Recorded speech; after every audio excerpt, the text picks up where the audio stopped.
Hello, hello. Here we go. Just turning off this background music.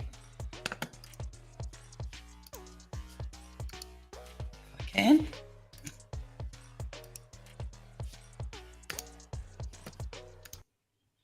Okay, there we go. Sorry, it's like technical glitches. My music didn't want to turn off. Welcome back. If you've been with us the entire time, good on you. Thank you so much. This is the final session, the final segment of the 24 hours of amazing marketing ideas live stream.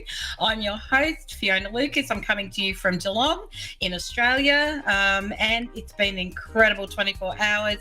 So many incredible minds.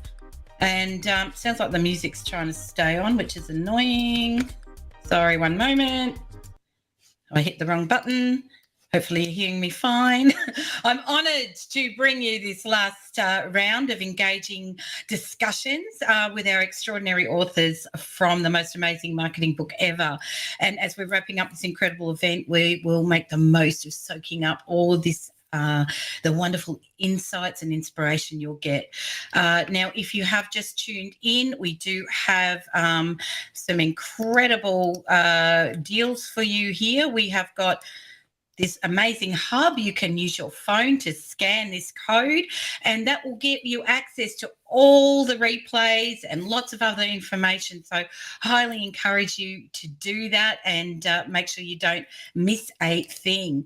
And on top of that, of course, we've got an amazing deal for the launch of our incredible book, The Most Amazing Marketing Book Ever. And it actually is the most amazing book ever because it's this incredible collaboration. You will hear more about that as we talk to our incredible people that we have got on today. So that Kindle book at the moment is only $2.99 USD. It's about $3 Australian if you're in Australia with me. So it's not much at all, and it's only on for a very short time. We would love you to buy the book, and we would love it even more if you would give us a review. That would really make our hearts sing. So with that, I'm just going to remove that again, and I'm going to let you know all about my first speaker for today. Now, for many of us, we don't even need an introduction because this is the most incredible man behind so many incredible books and the Rise community. So this person is Mark Schaefer. He is a keynote speaker, marketing strategy consultant, college educator. I think he's authored 10 or 11 books now, including, I do have them on my bookshelf over there, Known, Belonging to the Brand, They Make My Heart Sing, founder of Rise Community, the reason all of the authors here found each other and were able to do this. And Mark has written a chapter in this book as well on chapter 29, Personal Branding. So I'm just bringing Mark on now. Hi, Mark. How are you? Oh, I'm great. What an exciting day! And the book is amazing. One of the craziest accomplishments of my career. And who would have thought that the book would have happened? And then who would have thought we'd be able to have 36 authors narrate the book, and now have 36 authors get on a 24-hour live stream. What an accomplishment. It's beyond my belief, beyond expectations of how good it is. Incredible journey, especially as you mentioned, doing the audio is just to give that many people all create an audio book with all our different accents and our different nuances. I mean, I just love it. I just think it's an incredible thing that has been put together. Now, we got a comment from the audio editor, and this is an editor I've used for years for all my books. She does Audible books for authors all over the world. And she wrote me this note, and she said, when you told me what you were doing, I thought this was crazy. I didn't think it could be done.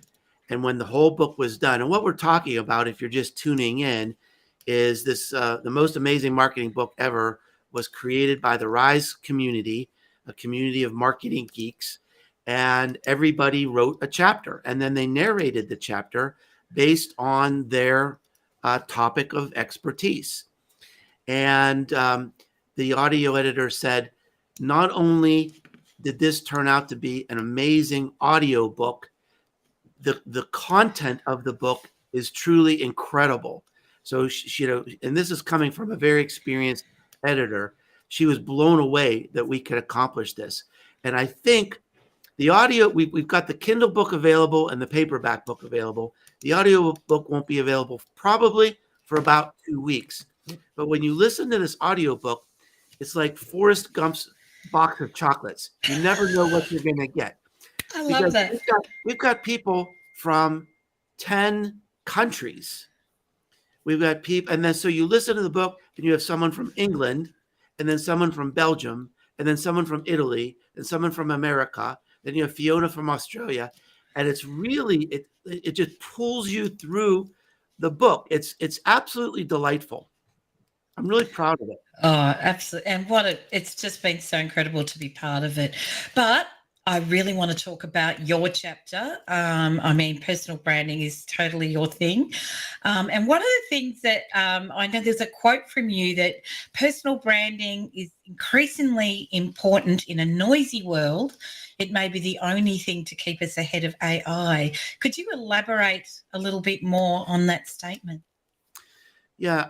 When ChatGPT came out, I was an early adopter, and I wrote a blog post, and I wrote words that I've never written before.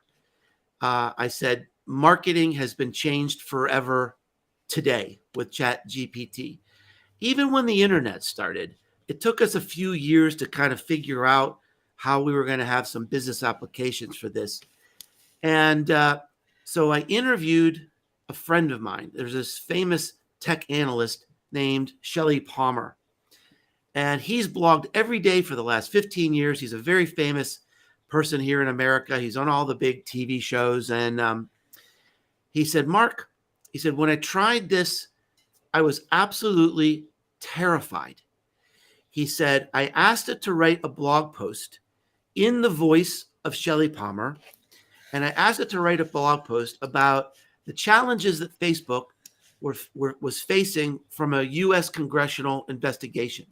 He said, not only did it write it in a beautiful way, it did research to name the specific legislation that was under consideration. He said, that's research I would have had to do, and it created this amazing blog post. He said, I am 80% replaced. Wow. Now, what's the 20%? Yeah. The 20% is his personal brand. And that's what I mean. Going into this world where artificial intelligence is nipping at our heels of our skill sets, perhaps even our careers.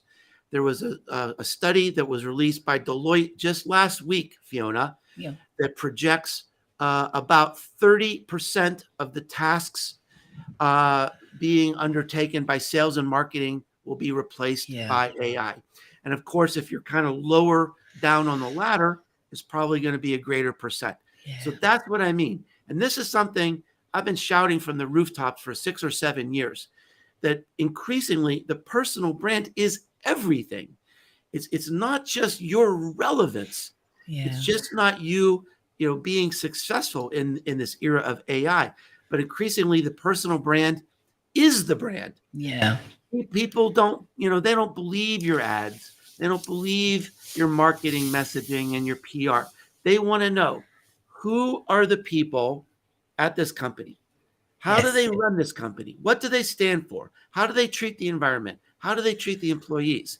And we may not see ads like we used to in this streaming economy. We may not believe ads like we used to, but we believe each other. Yeah. And so I think this point that Shelley made is very poignant, that that 20% that's going to keep him relevant is his personal brand, because he's known, he's beloved, he's the word, trusted. And in this world of misinformation, when we're not going to know where to turn to find the truth, the personal brand is the most important thing. Absolutely. And I love that you used the word known, because that was coming into my head then, that when we're talking about this, some people think that personal brand means you have to get out there for fandom reasons and like be a No, celebrity, and totally not.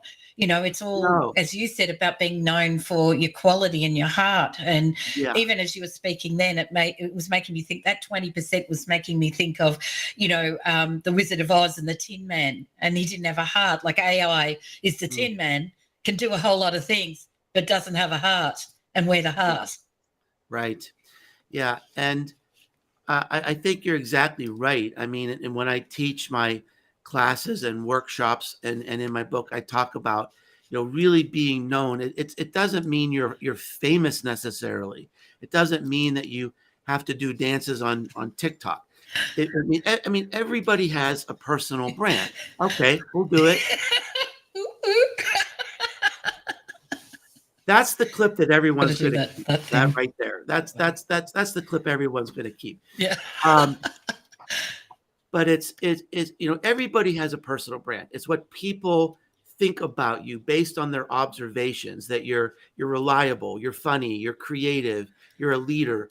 And so your personal brand is just sort of curating this and amplifying you at your best. It means having the reputation, the authority, and the presence to give you the best chance to get your job done, whatever that is.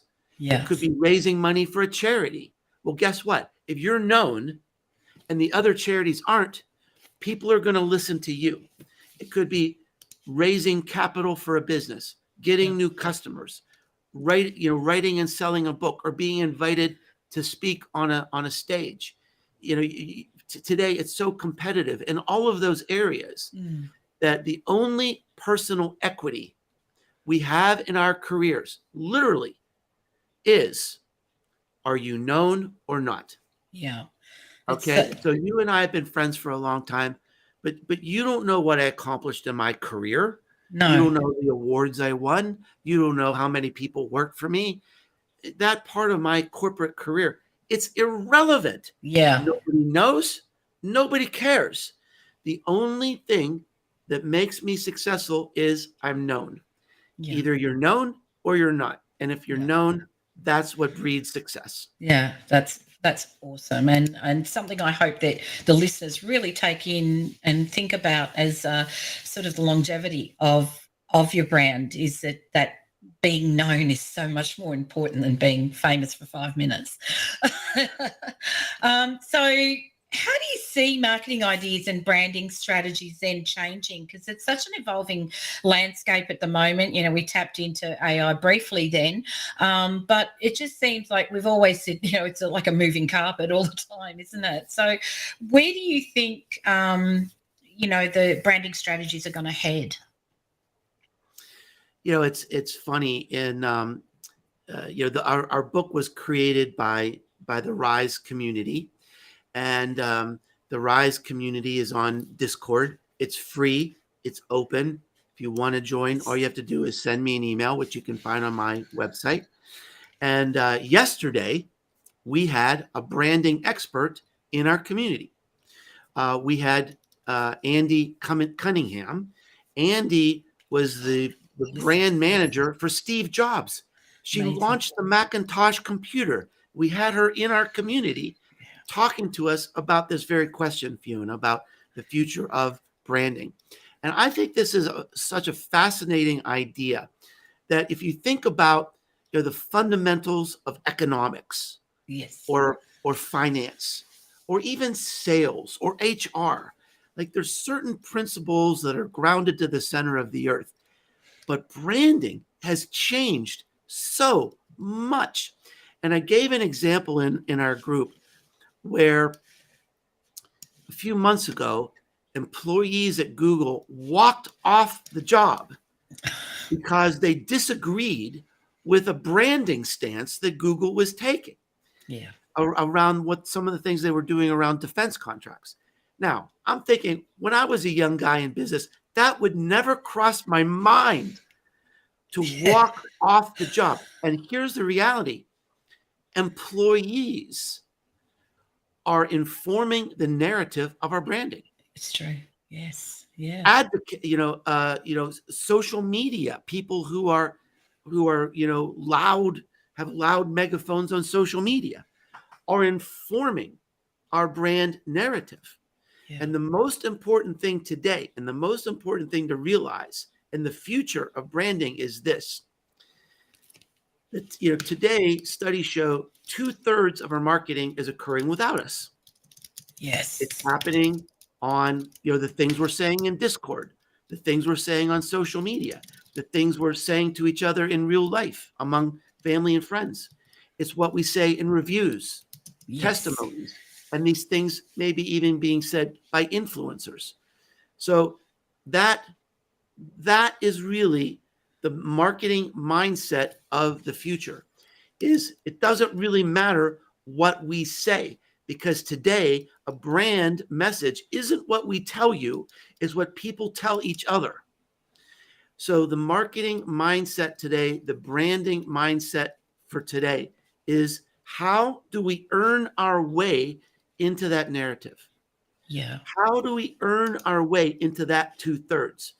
Now, this 2/3, this is based off a study that was completed by McKinsey in 2019, before the pandemic. I think that number is even higher today.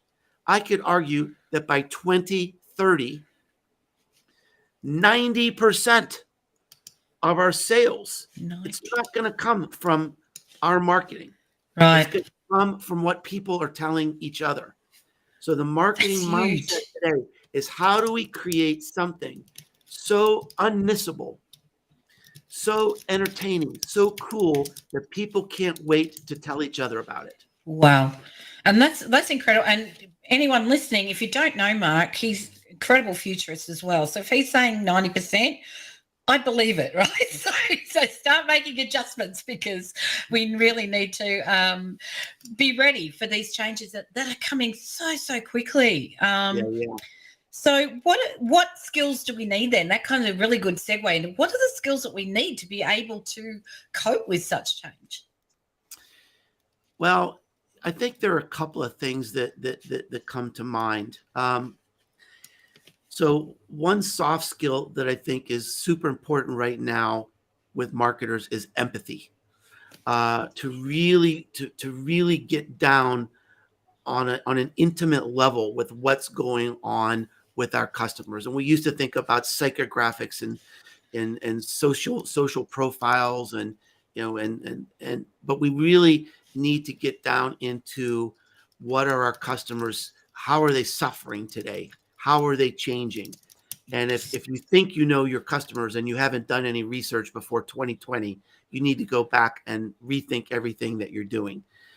I think that's a big idea. Another big idea is, how do we stay relevant in this fast changing world? And I think what we all need to be doing as marketers is dabble. I think it's impossible to be an expert in anything anymore. No one's going to be an expert in AI, despite the millions of claims on LinkedIn. No one's going to be an expert on the internet. Nobody understands the economy. But to be a great leader today, you don't have to be an expert. You don't have to have all the right answers. You have to have the right questions. And to have the right questions, you need to be dabbling, experimenting, get a digital wallet, buy an NFT. Yeah. In our community, we do experiments in the metaverse. You've helped us create some of those experiments. Just dabble, just try it. Learn how to move in the metaverse. We're learning how to give presentations in the metaverse. Yes. So dabble. Then That's the awesome. third and final thing is, in terms of where the future is going, is we used to be able to see irrelevance coming at us. So there was like a progression of change. So the internet started, and you could say, oh, it's the internet. Maybe I'll take some classes. Yeah. Maybe I'll study something. But the changes happening today are so rapid and so unpredictable we can't really see this coming at us. And I think Yeah. one of the things I talked about in cumulative advantage is this idea of really assessing what are your core skill sets, and thinking, well, I don't have to get a new degree or read a lot of new books. What I need to do is see how I can apply my skills in a way that are relevant to these waves of change that are coming at us.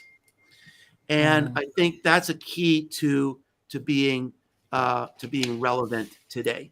One example, a huge mega trend is the whole thing about mental health and wellness. Yes.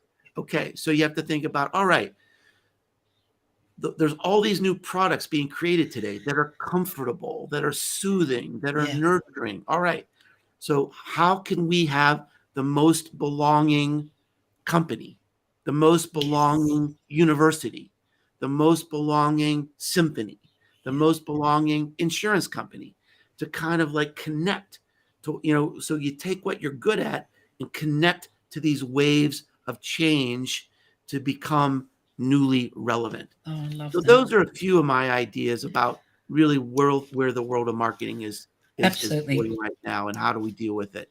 Just brilliant insights. I just love it. So, what about marketing mistakes when it comes to personal branding? What do you think people mostly? I mean, we did touch on not needing to be famous necessarily with the known, Yeah. but what are the biggest mistakes? Comes to mind.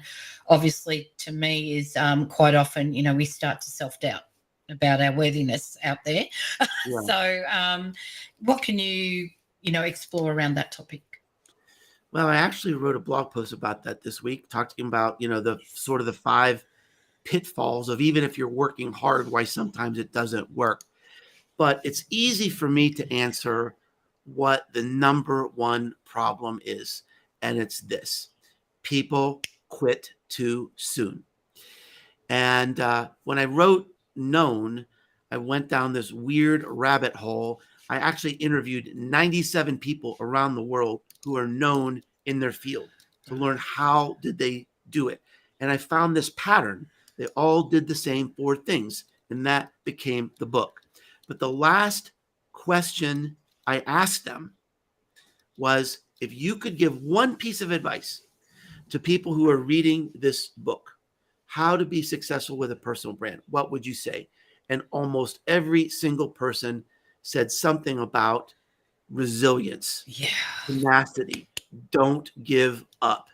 Because creating a successful personal brand and seeing the rewards of that, it's not a hockey stick. It's slow. When I say hockey stick, do you know what that means in Australia? Is that a common term? Or am I Not a confusing common you? term, but I used to play Yeah, hockey. yeah. Boom, hockey stick. It's like nothing happens, then everything happens. Everything. It's slow and steady. If you look at my chart of subscribers to my blog or my podcast, there's no hockey stick. It's a little bit better, week by week by week by week by week. You show up, you do your best work, you're generous, you help people, you engage, and you just don't stop. Yeah. And so that's the biggest thing, is you have to be tenacious and not give up. Yeah. And I think, and that's, so important. I mean, resilience is a really big part of stuff that I do in my own work as well. I think it's something that we really need to encourage, and particularly in our children, for future generations, because they just have to be resilient, because the world has got so full of change. So for our future leaders, building that resilience, I think, is so vital. So I'm really glad that you brought that up as well. I can't believe how fast this time goes, honestly. It really does. I want to know, what inspired you most? We did talk a little bit at the start when you came on, but about what an experience this program has been. But what's really inspired you the most out of this whole project that we've embarked upon? Yeah, well, I think, just to step back for a minute and Yep. to just to like help people appreciate the scope. We're talking about this book, the most amazing marketing book ever. Is I sort of had a dream for a long time to see if there was a way to sponsor a book project where people who had a dream of writing a book someday, maybe they weren't in a place in their lives where they could really do that, but they could write a chapter. They could be a co-author of a book. Yes. And then we started to get some momentum in our community, and there's so many smart people from all around the world. And then our mutual friend Daniel Nessel said, have you ever thought maybe we could write a book? I said, funny you should ask that. I think we should do it. And so we laid it out there. I think it was, maybe 9 months ago, the project really started. We had people sign up, and it almost like the needs of the book kind of fit almost exactly the expertise in the community. And then we had people volunteer to edit. We had people, everybody wrote a different chapter. And then we had Frank Prendergast design the cover. And then we brought in professional editors. We had volunteer editors. We had professional editors, professional designers. So everything about the book is beautiful and bold. And it truly is one of the most amazing books you will ever see. What's been the most inspiring to me, Fiona, is a lot of people have said, oh, Mark, this must have been like herding cats. And it was 100% the opposite. Wow. Every author of this book took this very seriously and gave all of their passion, all of their heart to this project. They gave everything to the writing and the narration and the design and the promotion. We hit our deadlines. For many people, it wasn't easy. We had some struggles with the writing. We had some struggles with the narration. But anytime we had a problem, someone in the community stepped up and said, I got it. Yeah, I'm doing it. Look at this live stream, 24 hours of marketing tips from all of these authors. I had nothing to do with this. This was all volunteers. Yeah. It was you and Ian and Cami and lots of others, all the hosts today, Yuri and Daniel and Chad.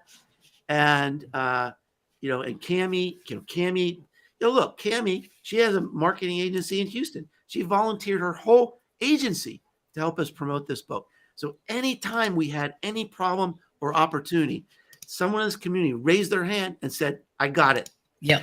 Don't worry. So it wasn't on me. It wasn't hurting cats.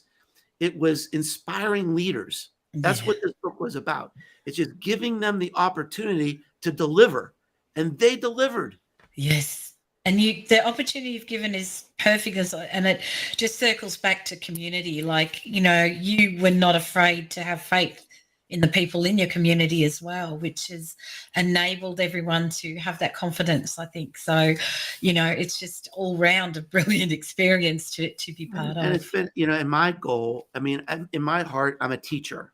Yeah. And so it's not just about being a co-author of a book. That's a great accomplishment. But I also wanted everybody to experience what it's like to be an author.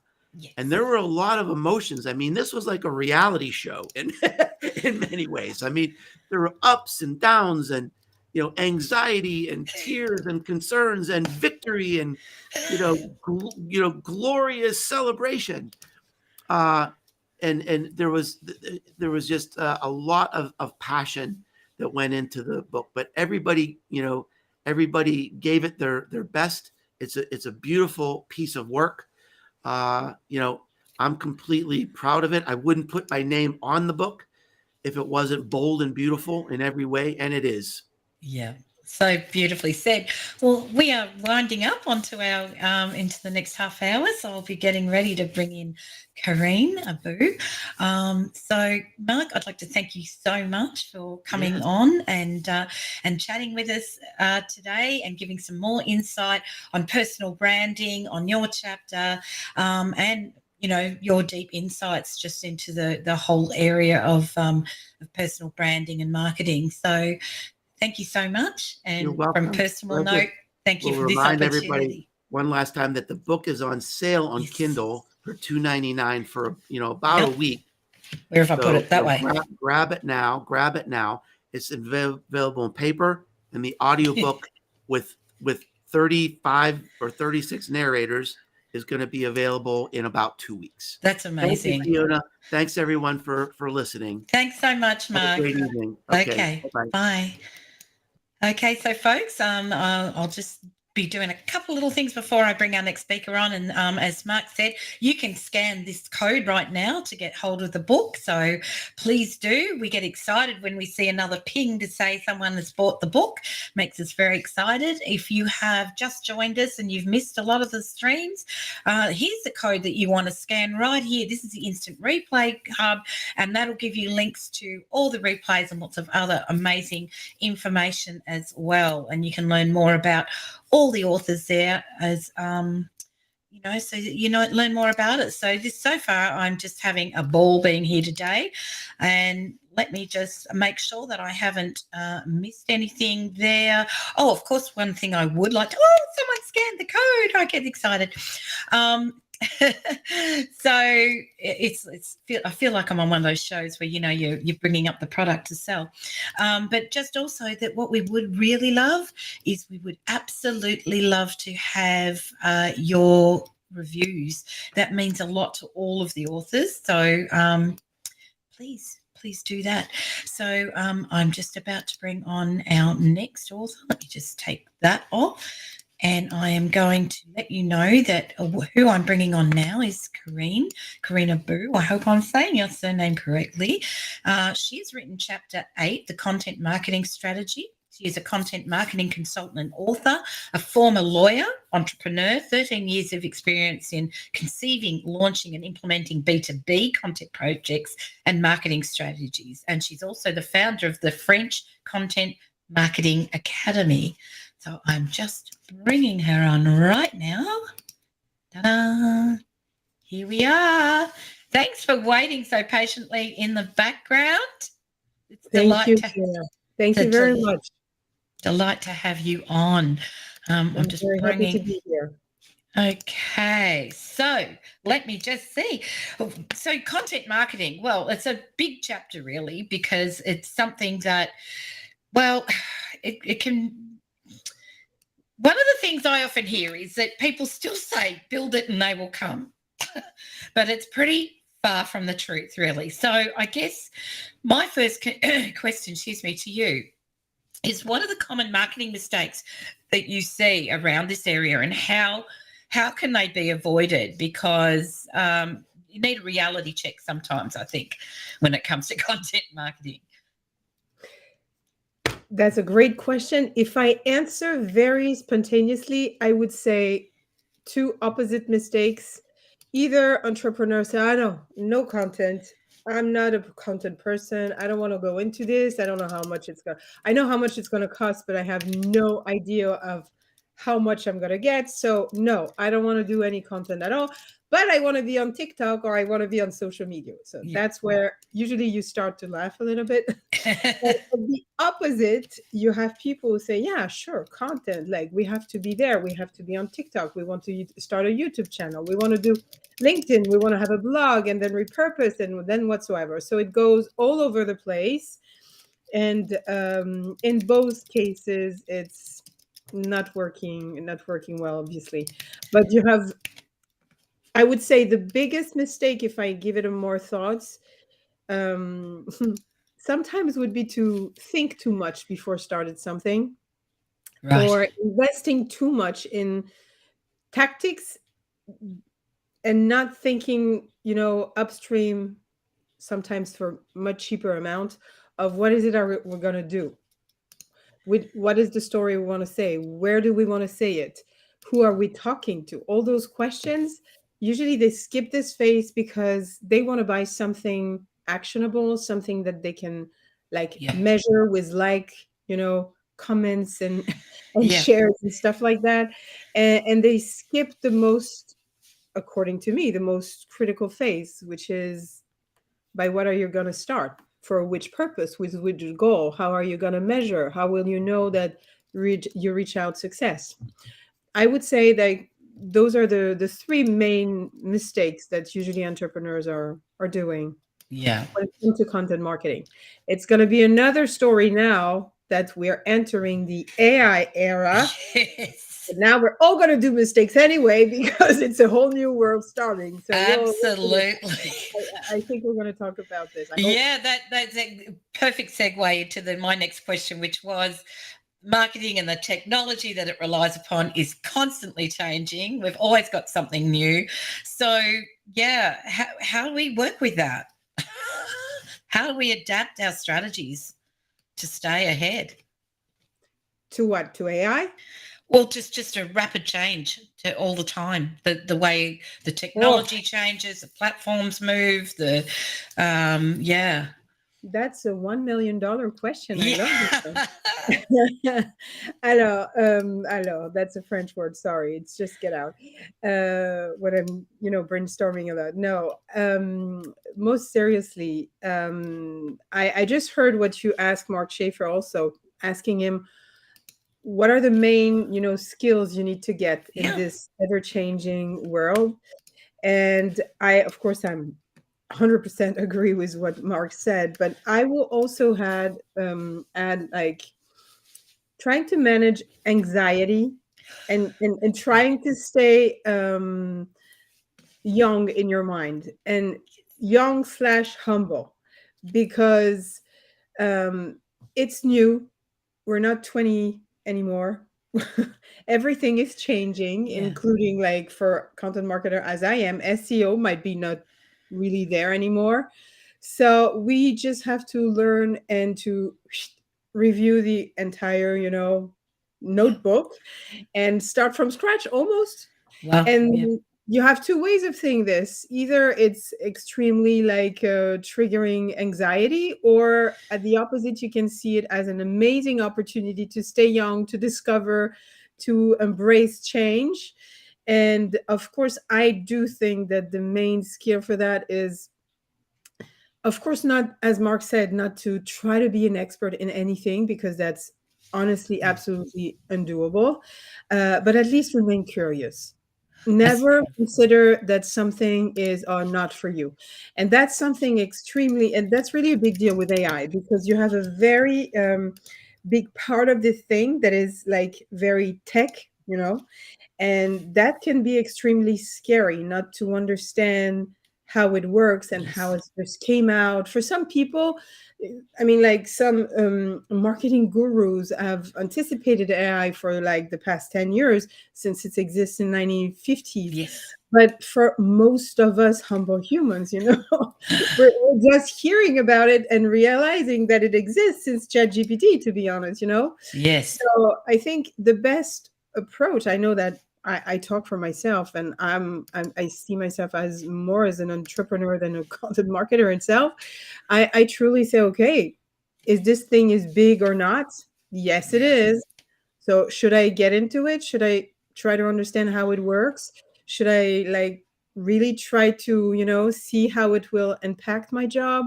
In which part of it? Can it make it better, easier? Will I lose my job? All those types of questions. We don't need to be like Larry Page to understand and to ask those questions, and try simply to answer it by reading, being curious, and most of all, not saying this is not for me. I think that's a very big risk, and nobody should really say that. Yeah, it's true. I think, what we don't understand is what we're afraid of, right? So if we try to gain some understanding, and it doesn't mean you have to learn how to code, right? In fact, AI is taking a lot of the need of that away. So, it really, I think, is that keeping curiosity, having an attitude of lifelong learning will always really help people to keep ahead. And as you say, I think one of the important things is that, and Mark touched on it too, the issue of mental health, things like anxiety, they're really prevalent today. And we want to do things as business owners and as marketers, we need to be looking after ourselves, don't we? And really making sure that we do everything we can to reduce that kind of anxiety. And the way we do that is, as you say, to continue to learn. So, with that, what do you think you would tell someone who is just starting out, either not just as a marketer, but perhaps in business itself? So the funny thing with this question, and just to come back upon what on what you say, which was very true.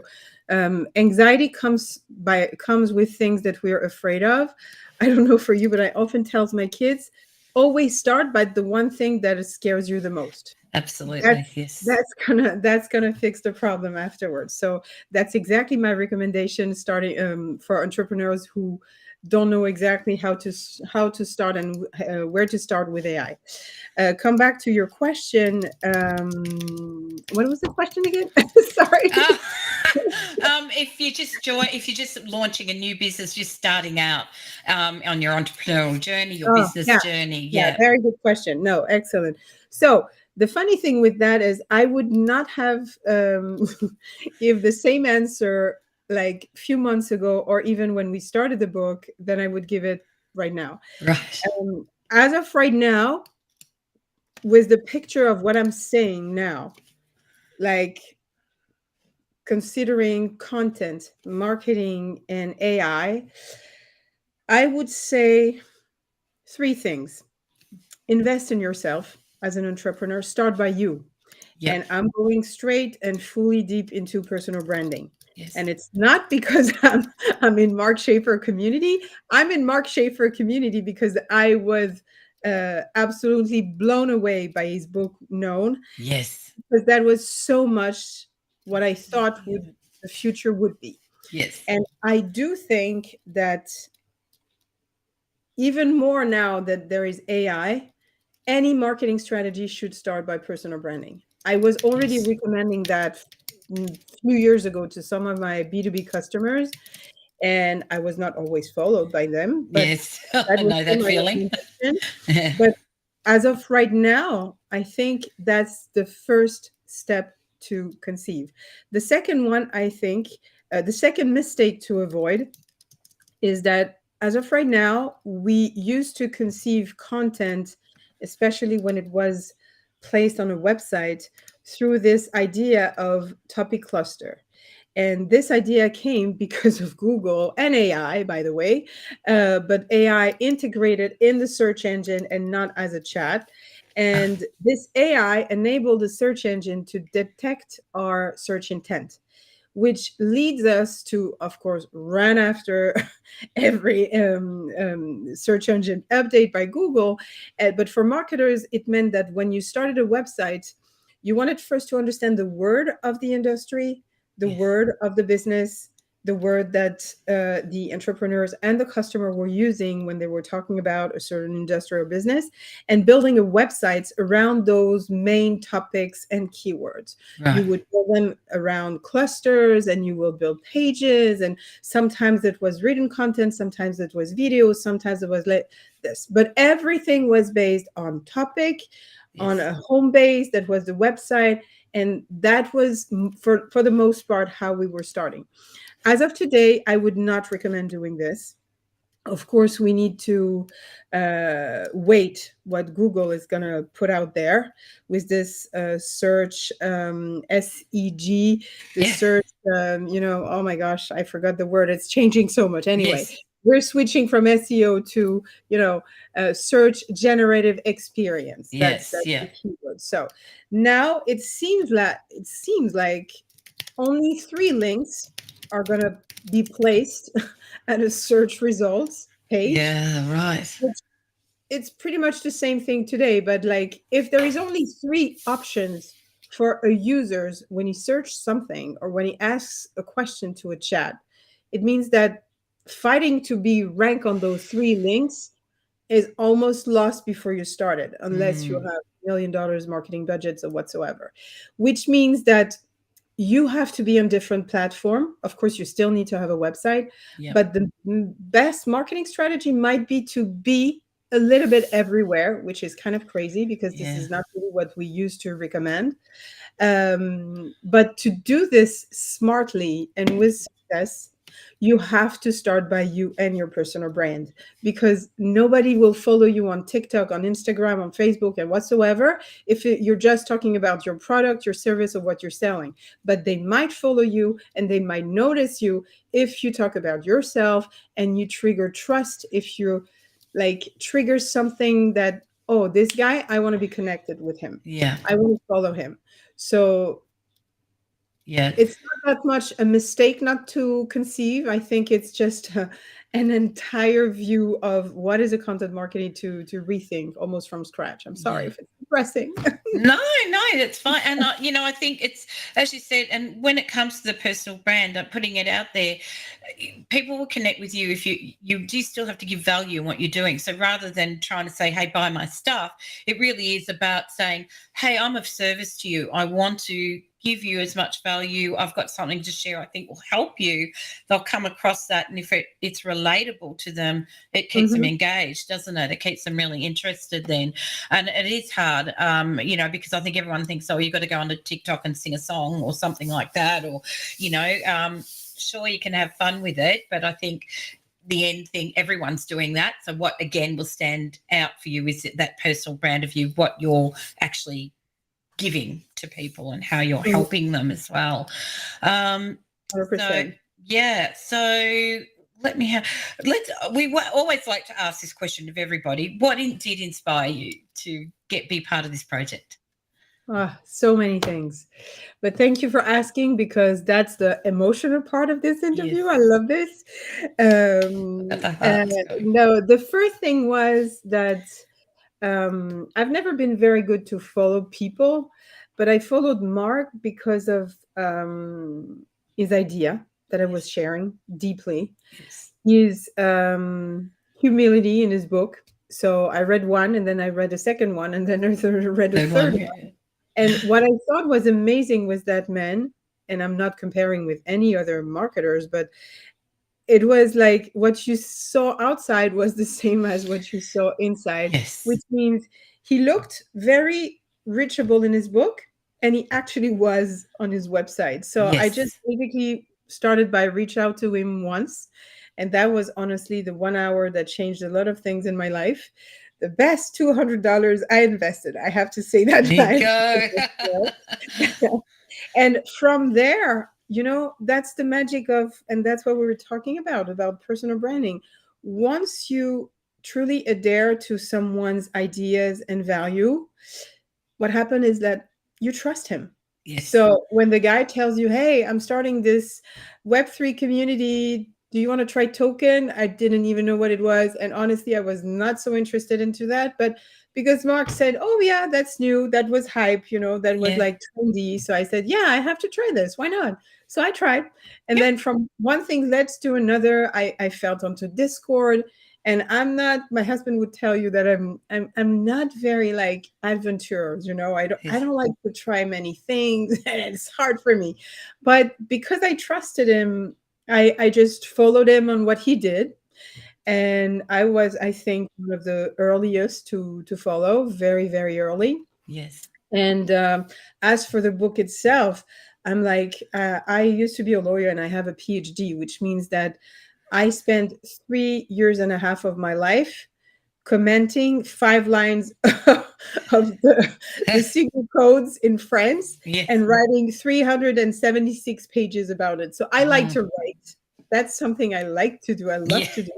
And I love research. So when he said, let's do a book, I said, oh my gosh, that's exactly what I want to do. Yay. I jumped on the project. I was one of the first, I think, to pick this chapter. I almost begged him to give me the content marketing strategy. And here we are. This is unbelievable when you think of it. This is just crazy. And by the way, small marketing lesson here.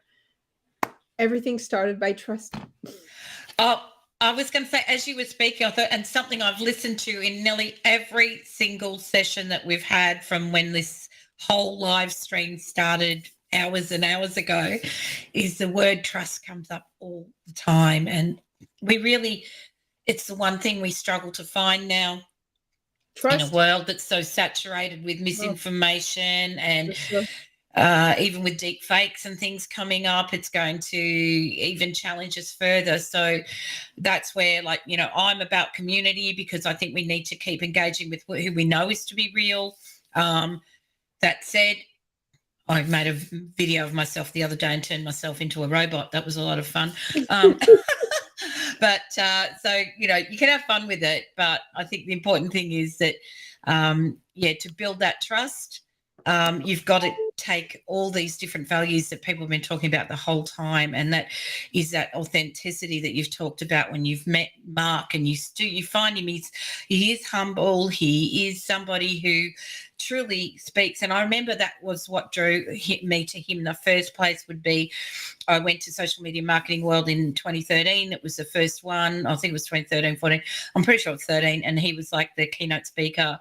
And I just went, oh, who is this person? He's like singing my language. You know, it was just, Exactly he was right. about humans. He was about authenticity without that being a throwaway word that it tends to be a bit now. He just naturally spoke in such a way that it just, you know, made you totally have faith and trust. So absolutely amazing. So Daniel's just put a little comment. I'm just going to drop that up there. See, trusted sense makers. There you go. Not about influence, but about trust. And I think it's so true. That is such an important thing to do. So our time's starting to wind up. So what I did want to do is make sure, would you like to just recap for us a little bit about what your chapter covers, so that people, when they buy the book, and I'm going to put the little code up there and let people know right now that if you get the Kindle book at the moment, it's only $2.99 USD. If you're in Australia like me, it's around $3.10 or something like that. And that's for about another week. So grab that book. We'd love you to. And don't forget, give us a review, because it's such an achievable book to get through. And I say that because every chapter has been built on a structure of 10 actionable points that you can take on whatever area of marketing that you're listening to. So with that, let's go into Kareem's chapter. Okay, so my chapter was about, so the brief was share 10 ideas. Yes. And my challenge for this chapter was that I will, of course, I was not pretending to reinvent the wheel, you know, like, tell me something new about content marketing. No, I won't, because that's not doable. But what I wanted to do was providing both some little bit different ideas and within a framework, because I do think that the most difficult thing for any entrepreneurs of small business or larger who wants to start with content marketing is that they don't have the roadmap in mind before starting. And when you're a good entrepreneur, you need to know where you're going before you go. Yes. So that was the first thing, providing them with a frameworks, like easily understandable. On that, really, there is nothing new there. This is like, know your audience, find your goals, set up your goals, start to think of a content format, create the content, and whatsoever. I try to emphasize two things that I think are a little bit not different, but really critical. The first one is, of course, to not don't skip the market research phase. I think it's critical. Research. And in today's world, I mean, like today, at the time we wrote the book, again, today's world might be a little bit different. Market research was like keyword research. Yes. And entrepreneur sometimes struggle to understand this. They have to at some point join the two, because what they're telling about their business is probably what is going to be said online too. So at some point it has to be connected. So I provide entrepreneurs with some tactics to go straight and deep into a market research to extract the proper keyword strategy and content strategy afterwards, and even to find some niche opportunities for product and then for content, because the two of them are related. And the second idea I think is a little bit like kind of innovative, sorry. Yes. Is really to integrate personal branding in a content marketing strategy. And I'm not, of course, I didn't invent personal branding, but I do uh, really believe that in especially in today's world, um, starting a content strategy by your personal brand, by building your personal brand, is probably a smarter strategy than any other content you could create. And I will just gonna be a little bit bold and saying two things about this that I wish I could have had in my chapter, but we'll talk about it afterwards. It's Book great. two, book two, it's fine. Yes, I'm here, It's and I'm coming. on first, You know, Mark, I'm we're going all here. to the part two of content marketing strategy. In the part two, I will be with AI for sure. So, I have two things I want to say in terms of content marketing strategy. As if I would recommend two things to do today. First, start a community. I didn't emphasize this enough in the book. I do think that if it's the best way to get connection, ideas, um, impulse, like energy, client, customers, everything. And I'm going to tell you why I do think it's even more relevant, because that's going to be community are probably the first place where you won't have any AI content or fake content, or at least if you do, I think community members will, of course, notice it. You know what I Yes. mean? So that I think is something I would add today. I would add today.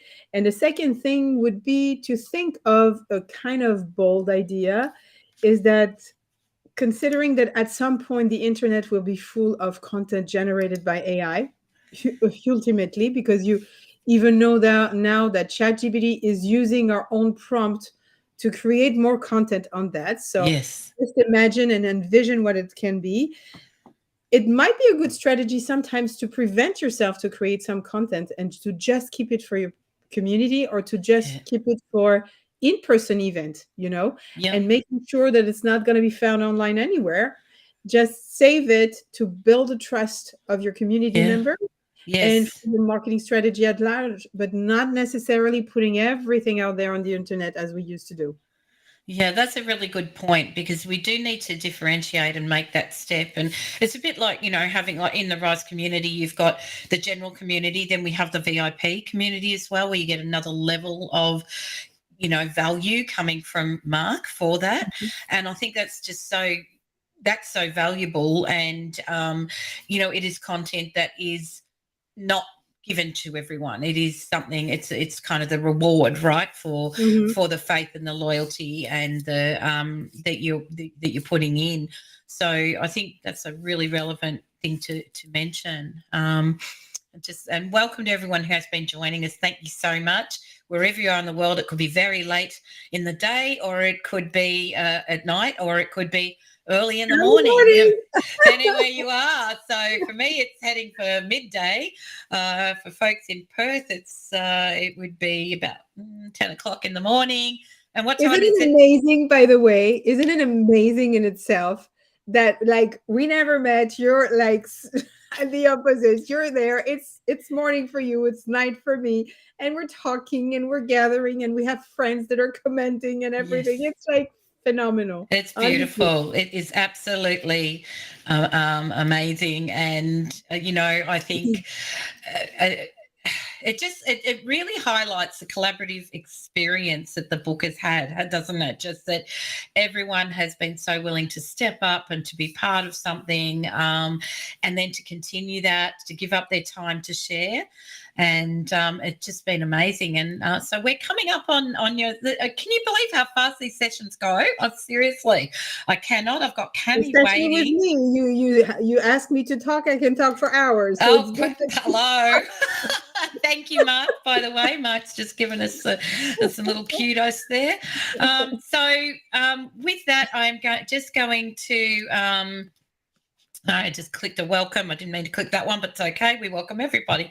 I'm just going to bring up again the Kindle book here. If you haven't got the book yet, please do scan the code and grab that book now. During this week, the Kindle is only $2.99 USD, around $3 Australian, and not sure what it is in euros, something similar, probably three-ish. Yep.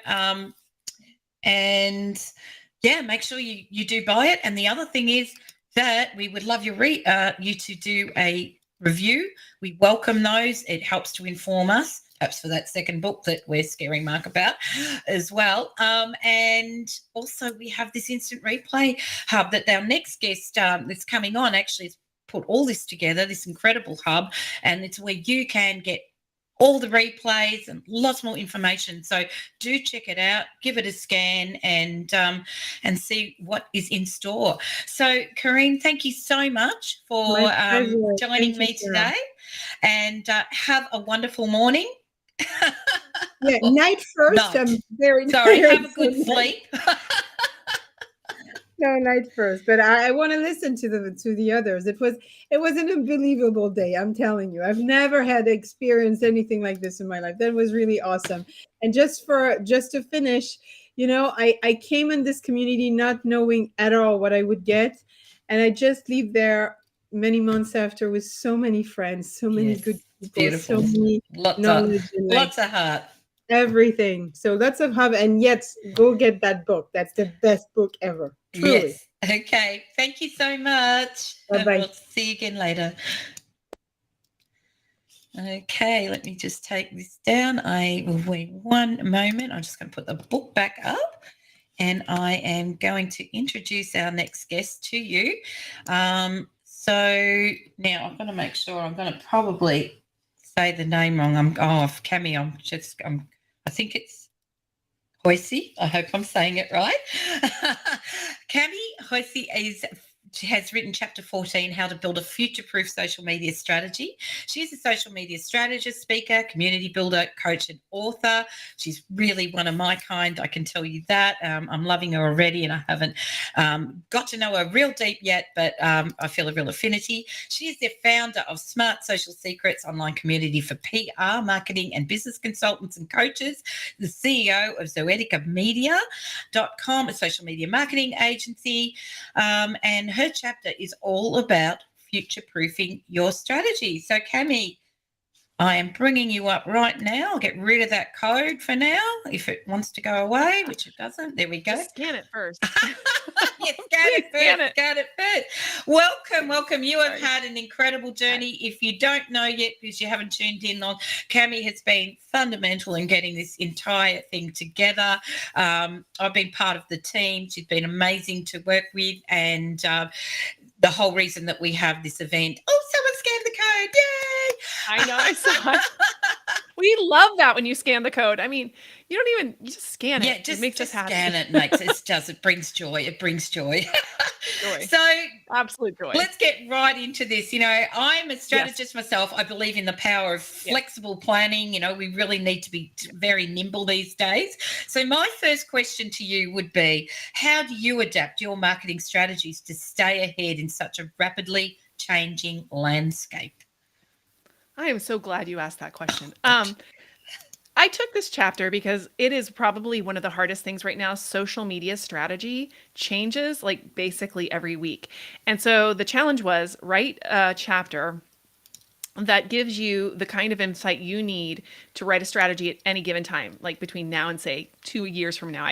All bets are off after 2 years. Yeah. I can't really help you out, but because things do change that fast. So yes, I think, I based this book around some ideas, some big ideas this chapter around some big ideas about how to structure your social media in a way that it's going to stay relevant no matter what happens on the social media platforms. Yes. And things are changing all the time. One of my biggest tips there was all around how the platforms are not something that we own. Yes. We don't own those platforms. And so they make the changes all the time. And this happened after I wrote the chapter, but one of my tips kind of, talk about Twitter, but Twitter's like a big platform for me, and it always has been. And I lost my blue check mark. No. But that what was that blue check mark? It was fake. I mean not fake, but it was a construct, Yeah. right? It was something that was there that, yeah, I earned it at that time. Things were great, but things are different on Twitter now, and you can buy your blue check mark. Yes. Have I bought the blue check mark? No, You didn't. I have not. I did. I did not. Well, and I don't think that there's any wrong or right No. about that. I've been using the platform less, and so I just didn't feel like it was a good investment at this time. But that's exactly the issue. What I'm going to say is that, and it's the big overarching thing about the whole chapter, that community is the killer app. Yes. Community is the killer app. And the reason why is because you want to see where your community is congregating, and that is where you will congregate on social media. So you can have a Twitter strategy, a TikTok strategy, whatever, but what you need is a community Yes. strategy. A strategy to serve that community wherever they might be. And yeah, it's going to be a lot more like many more platforms. Yes. I don't know if you've looked around, but every day there's a new platform launching, so getting like many. hot. There's like Mastodon. And by the way, in the book, we didn't mention any of these platforms because we know that like next month, Yes. there may not be a Mastodon anymore. I Exactly. don't know. I mean, things change every day. So, I know that my kids are going back to Snapchat right now. I mean, everything is just changing and shifting in this market. So what isn't shifting is your community's desire to connect with each other. Yes. Yep. That never will change. And so social media, and Mark talks about the weak links of social media. They are weak links, but they are pretty strong when it's based on an actual foundation of a community. Yes. That's the key. And so, your community will follow you wherever you go, or you'll follow them wherever they go, and you will continue to connect with them that way. So the strategy really is, well, yes, what do you want to accomplish for sure? And what kind of messaging, all the things we've been talking about here are the messaging and the things. And then, think about how you can connect with that community, and things like AI, artificial intelligence, and things like something that MJK is going to talk about here in a minute, which is automation. Those things they can help humanize you. I know that sounds counterintuitive, but so I talk a little bit about that in the chapter too, not about what they talk about, but the idea that your social media strategy needs to be much more personalized. Yes. So anyway, so that's a lot of spew. So what do you want to talk about that? So that's it. Well, I mean, there's a lot. look, I mean, I think we could probably In a talk nutshell. for 3 or 4 or 5 hours on all this stuff. Yes. And people are commenting here, so I'm just bringing all this. And I do think, I wrote the chapter on community, so you're singing words to me. Yeah, that, I mean, it all goes together, it right? Does. It goes together. It absolutely does. And it's just, I'm kind of finding it wonderful that we are tapping into this. And it's like we said about humanizing. I think when I did my talk earlier, I said I hate the overuse of the word, but it's truthful because I think it really is becoming something really vital for us to embrace. And as you've pointed out. And so what I'd like to have you an example. It could well be the one that we're in right now of a successful marketing campaign that you've been part of and what made it stand out. And because we just talked about community, I can't help but kind of thinking we're in it right now. But I mean, obviously what we're doing right now is like pretty massive. Yes. This has been very successful today, and I really appreciate everyone, but it's totally based on community. I'll go back a little bit. When Google wanted to launch its Google for Nonprofit platform, they reached out to us to create a campaign around that for the nonprofit community. And so we worked with N10. I don't know if you've heard of N10, but it's a community of nonprofits, and we worked with them to help do that launch. And that was really based around tapping into a community that was existing, and then working with them, sort of like you would work with influencers, but working with like nonprofit influencers.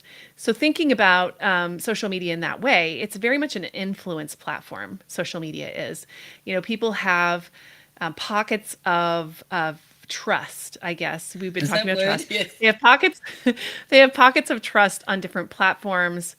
And and really they just have pockets of trust. They have communities, they have micro communities or even big ones. So we like to work with, when I work with influencers, I like to work with what I call the magic middle of influencers, Okay. which are those people, the millions and millions of followers. Most small business owners and people like that will never work with them because they don't have that kind of money. They don't have that kind of influence. So I like to work with smaller influencers that have like strong communities, Yes. Yeah.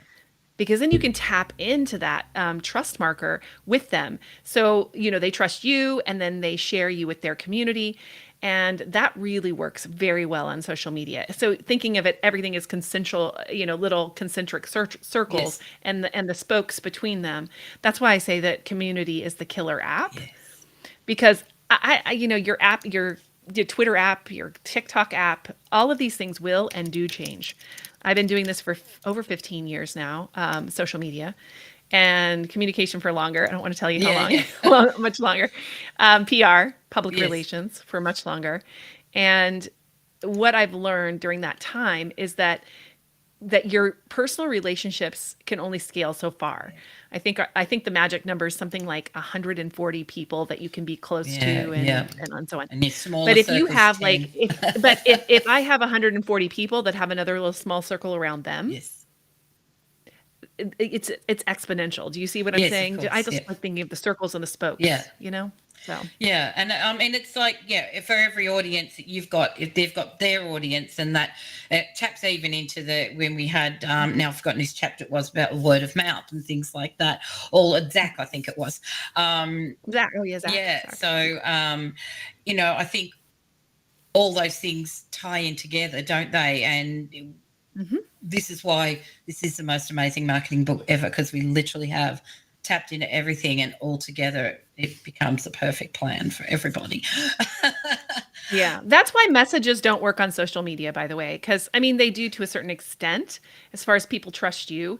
But if I put out a message, I have a small community around me that are willing to take that message and digest it and maybe act on Yeah. it. And then it kind of stops there, right? It's Yes. sort of like it's limited.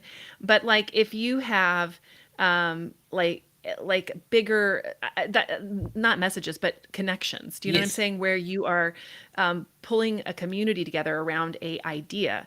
And by the way, when you do that, it's not the community that's following you, it's you that's following the community. Absolutely. Yeah, for sure. It's got, that's what brings people together. It's either shared value, Yeah. a shared ideal, a shared goal, something they want to achieve. So, you're dead on, dead on the Something has to be in it for them. Even with what we're talking about today, Mark didn't create this event. He just facilitated Yeah. it. Like he allowed us to run with Yes. it. He asked a couple of pointed questions here and there, like, "Are you actually getting anything out about this anytime soon?" I don't know, just things like that. Thanks, Mark. So I just feel like you allow people to create the community, to Yes. co-create the community with you. And if people feel like they are actually part of the grassroots Yep. community, the community will grow on its own. Beautiful. As you said, I think you said that earlier today. Yeah, I did. I just think stole I that did. from Sorry, you, I'm right? just pushing my cat out of the way. Sorry. Well, that's okay. Hi, cat. You can bring me. It's late at my night cat. for me. My cat would be a Bring the bit cat. rotten, probably. He made something Okay, appear rotten on my cat. shoulder. You never know, but he's quite large. I told you that we were herding cats around Yeah, here. that's right. That's right. By the way, that was what I said. That Okay. we were herding cats. So right. what I wanted, there was a couple of notes I had after I read your chapter 2 here. One of the things I wrote, and it made me think of, because we've often said, it used to be whether, content was the king and stuff, but you said culture is the new king. Can you explore that statement a bit, please? Yeah, thank you. I love this. So one of the things I believe is really important is we have to think of ourselves as a little bit like anthropologists. Yep. Like we're coming into a community, an environment, an atmosphere, and we can't just come in and say, hey, look at me and we're going to do this. What you need to come in and do is understand the culture there. Yes. Understand why people are motivated inside of like something like a Discord channel or a Twitter channel or a community, hashtag community around a specific topic. teens are really good at this. Like, you know, I was looking at my son. He's on Twitter sometimes, and he's part of this. He goes into the Swiftie community, and they all have like a shared Yeah. language. They have a shared way of looking at things. I mean, Taylor Swift, by the way, for those Yes. of you who are not indoctrinated into the Taylor Swift community. But I was at the Taylor Swift concert with my kids, and what was interesting about that concert is every single word was sung by the I audience. saw that a friend was there too, and she sent a Mhm. video. It was insane. I loved it. And I did too. And I was in it, like I was in amongst it. And Taylor Swift would say, "And I see you guys have done your homework. Oh, You've come prepared." You've come prepared. And so she actually rewarded people emotionally yes. for their work, Yeah, you she's know, because they've acknowledging them. listened to hours and hours and hours of that music to memorize it at that level. I mean, I think my children didn't have voices for like another week afterwards. And so I'm just telling you that that is the kind of thing, if you can inspire it. And Mark's done a great job of that in Rise. Yes. Again, we put on this crazy 20. Yeah.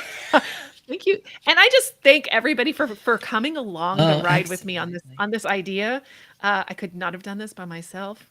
Oh, I'm really good at the ideas. Let's just get, Oh, yeah, we yeah. got to get this thing out there. So I think thank we're a you, little bit Fiona. You peas did a in lot the of that. pod. I think I can't wait to meet you in real Mhm. life, because, yeah, I'm like that. Ideas, ideas, ideas. But the best part is that Mhm. it's actually all come to life, and, Yeah, we're really great. working with it. So, and So that's the culture. yeah, The culture is that you need to be an anthropologist. And what an anthropologist does is they go into an environment and they study first. And yes. then they they make, notes and figure out how it works. That's how it goes. I'm You need to study first. So anthro. that's the strategy. I hope I've spelt this right, because I'm just putting that up as a quote. Anthropology. Let's see. Anthropology. Oh, I wrote Anthropology. Yeah, gist. Okay, why? I knew it didn't look right. anthropology. Oh no, I said be an Or you can be an anthropologist. Yeah, anthropologist. that's what I That's had. good. So was Yeah. that right? You know how you second guess yourself after That's you great. write a word sometimes, and I don't have I Well, should have had Chad here telling me, "Oh, you spelled it wrong." See, humans, people still make mistakes. yes. Well, I've been awake since 5 a.m. this morning when this started. So I'm starting to like, Yeah, it's like I'm a little bit 9 same. o'clock, but I'm here. I'm here to the end. I'm in here to It the end. started 8 p.m. for me the day before. So You slept in the middle. I had You slept in the middle of yeah, this. but I'd had a full day up to 8 o'clock. Remember? I- Yeah, I've had I do- 3 I hours. do remember. Yeah. Okay. It's all good, and I We're little love it. slap I don't happy need people. it. Who would not want to Sorry. be part of this? So this is actually a good segue into, I think, talking a little bit about AI and how AI fits right into, Yes. this future proofing. Yeah. So here's the thing. There is such a fear of AI and how it will ruin your job and it will take away everything from you. And there's a lot of fear around that. And rightfully so, because it will. Sorry. It will take away your job. But guess what? It was the Oops. most boring and laborious, terrible parts of your Yes, job. exactly. So, like, why are you crying about No, it? exactly. Why are you crying about it? Okay, sorry. I'm getting late here. I'm slap happy. But the truth is that we need to figure out, like in the social media side of things, especially, the personalization part of this is so important. How do we make people feel seen and heard at scale? I don't know how else to do it except for with AI. Yeah. That's going to be great. But you can't just set it, forget it, go on vacation, and hope that it actually, convinces somebody. Yeah. You have to be the mastermind behind it. See, I'm doing Taylor Swift, the mastermind. That's a good song from Taylor. But you have to be the mastermind behind it. You have to learn how to wield it. I was listening to Mark talking about his friend who asked AI some questions, Yes. but the pointed questions he asked, can you write this in this style with this Yes. voice and that person? You have to be sophisticated in how you put the information in. AI is like a toddler. Yes. It needs guidelines, it needs guardrails, it needs you to tell it. And one of my employees, Tracy, said something the other day. She was at the Mom 2.0 conference in Arizona recently, and my friends run that conference. And so she was one of the keynotes, and I can't remember who it was because she didn't she told, it's third party here, but what she got out of it was this, that the AI needs to be fed good stuff in order to be, spit out good stuff. And Yes. by the way, positivity needs to be put into the AI so it learns positivity. We think it's going to be this horrible, mean, terrible thing. And if all you do is put horrible, mean, terrible things in it, it will become that, Yeah. just like a What do you toddler. So think, why though, don't we just before you go put in past that, just I positive wanted to things? grab you Mhm. on that Sure. because one of the hmm things I have heard, though, is that if it's grabbing, because it grabs a lot of information from the web in its original data learning, hmm how Yeah. much bias and influence has been picked up by that negativity that is already out there. That's sort of like, how do we counter that? Well, yes, and it has. I think emotional intelligence has become even more important than it ever has been. This is not in my chapter because it's not what my chapter is No, about, no, but no, we'll go I back do believe there. I do believe strongly that emotional intelligence is something that we need to teach deeply to our children and to ourselves because I think you can spot it if you are emotionally intelligent. And so if we get blind to that, I think it's but understanding there's biases in almost Yeah. anything.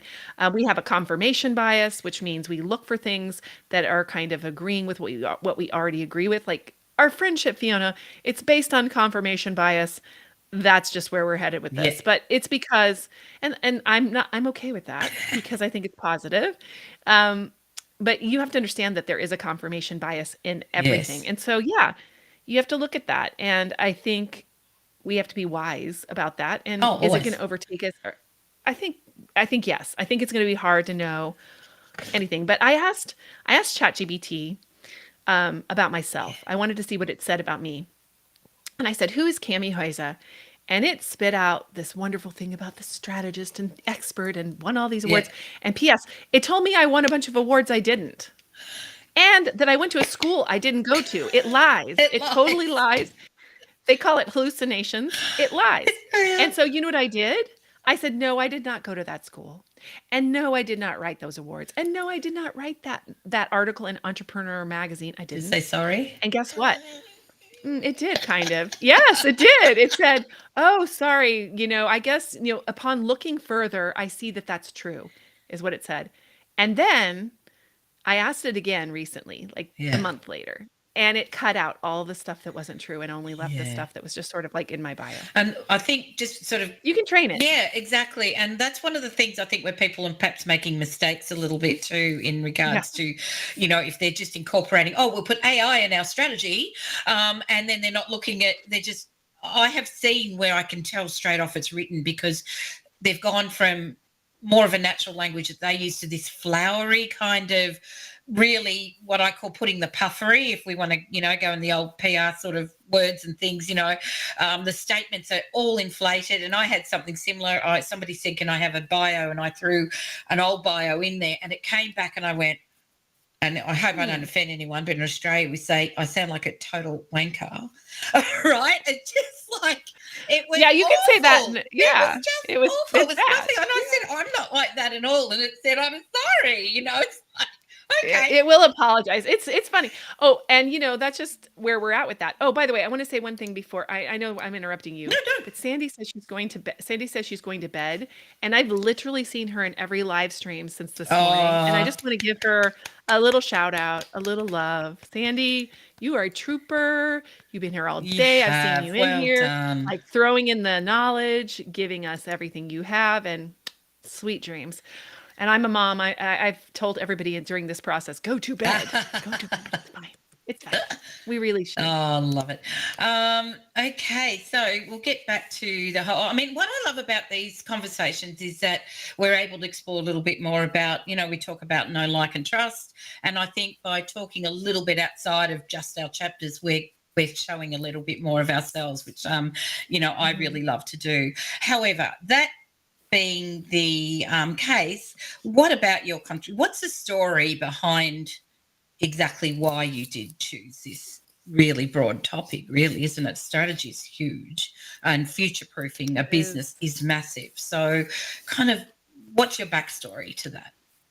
Yeah, thanks for asking that question. I really wanted to do this chapter for a couple of reasons. Number one, I've been working in social media, doing social media strategy and working in social media for over 15 years now. And the social media strategist job was 15 years old, I think last year sometime. So I've been in this job since the beginning, like since it became a thing. Yeah.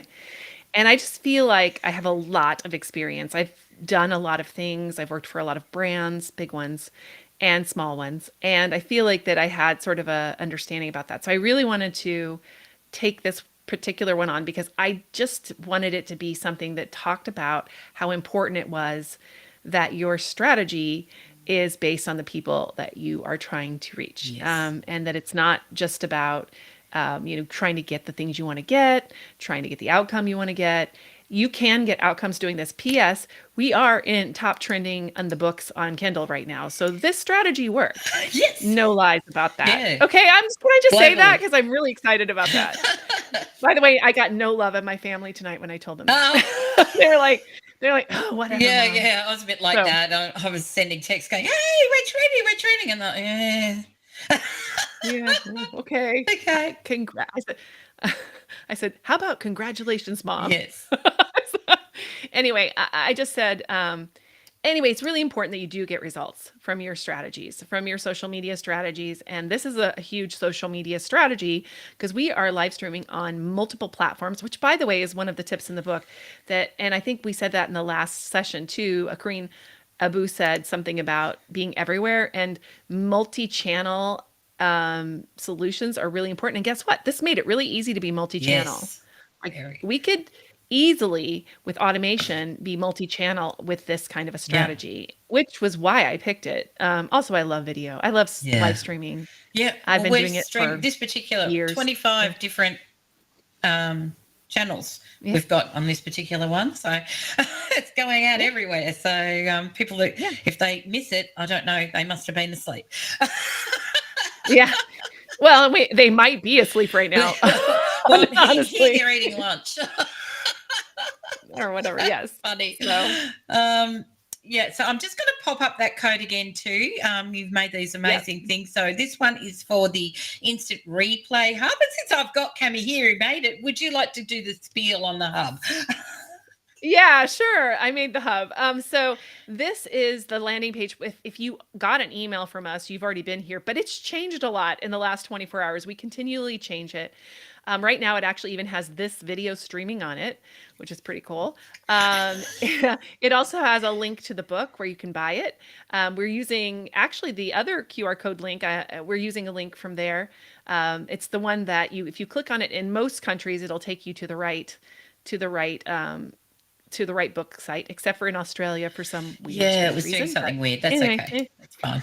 That's okay. We'll figure it I out. still got it. And so yeah. So yeah, we want you to buy the book. You can also get this on the hub, but the hub is really meant to be a place for you to get all the information you need about the book and about what we have coming up. I will, if you also put your email address in it within the week or so, I'm going to be sending out a searchable hub website where you can see all of the streams that we've done all day today and search them by keywords, names, Love it. so on. So if you're looking for something about Facebook, you can put it in there. If you're looking about strategy, every time we mention the word strategy, it'll pull up exactly in the video where we talked about strategy amongst all 6 videos. So it's a really powerful hub, and it's yours for free if you put in your email address. And we're just going to send you a couple more emails about the book. We want you to buy it. We want to interact with you. We have a few more surprises coming up, including, MJK has something really cool coming up that we're going to be sharing with you in a couple of weeks. She's coming up And next. then we're going to and then we're going to do a behind the book series, which is all about how we put this together. I'm going to interview everybody who has been a part of this about their part. And yeah, so there's just a lot of cool stuff coming up, and I don't want you to miss any of it. So yeah. I sign love up, it. please. I love it. See, it just doesn't time fly when you're having fun. That's for sure. We've only got a couple of minutes. So my last question to you was, what has been the most significant learning experience in regards to strategy? for you? You mean Well, in regards like to social this media particular, strategy, or in this? well, in regards to future-proofing your business, you know, like the Oh, actual topic of yeah. your book. What would you say you've learnt the most? Is there something that you can have, like one last quote, one last big statement that we can share out? Big statement. Yeah, like a quote. Oh gosh.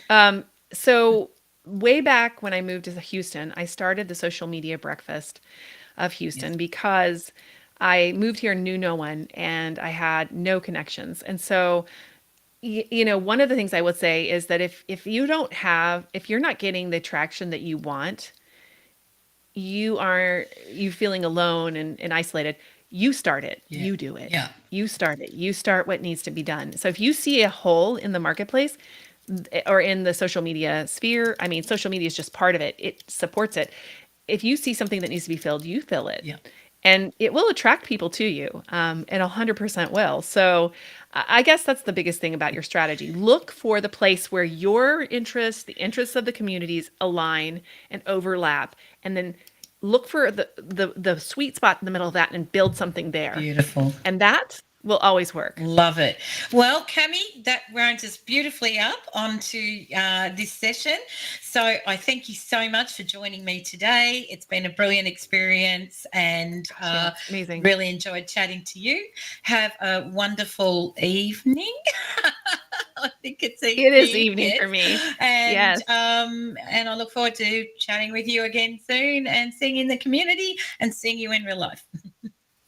Yes, ma'am. Okay, we'll talk to you soon, and I'm gonna go down in the audience, and I'm here for the rest of it. Beautiful. Thank you so much. I'll see you later. Bye. Okay, folks, I am just going to have a very brief little break before I break on our next person. So I'll be with you in one moment.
Oop, don't need the book on top of me. There we go. Okay, getting ready for our next guest, and we have just got a couple more people to go, and then we'll be winding up. So it's been a pretty amazing experience so far. I hope you're all enjoying everything that you have learnt today. I'm just going to pop these codes up again just to let you know. Again, you can buy the Kindle book. You just can scan the screen with your phone right now, and it'll take you there, and should divert you to the relevant spot.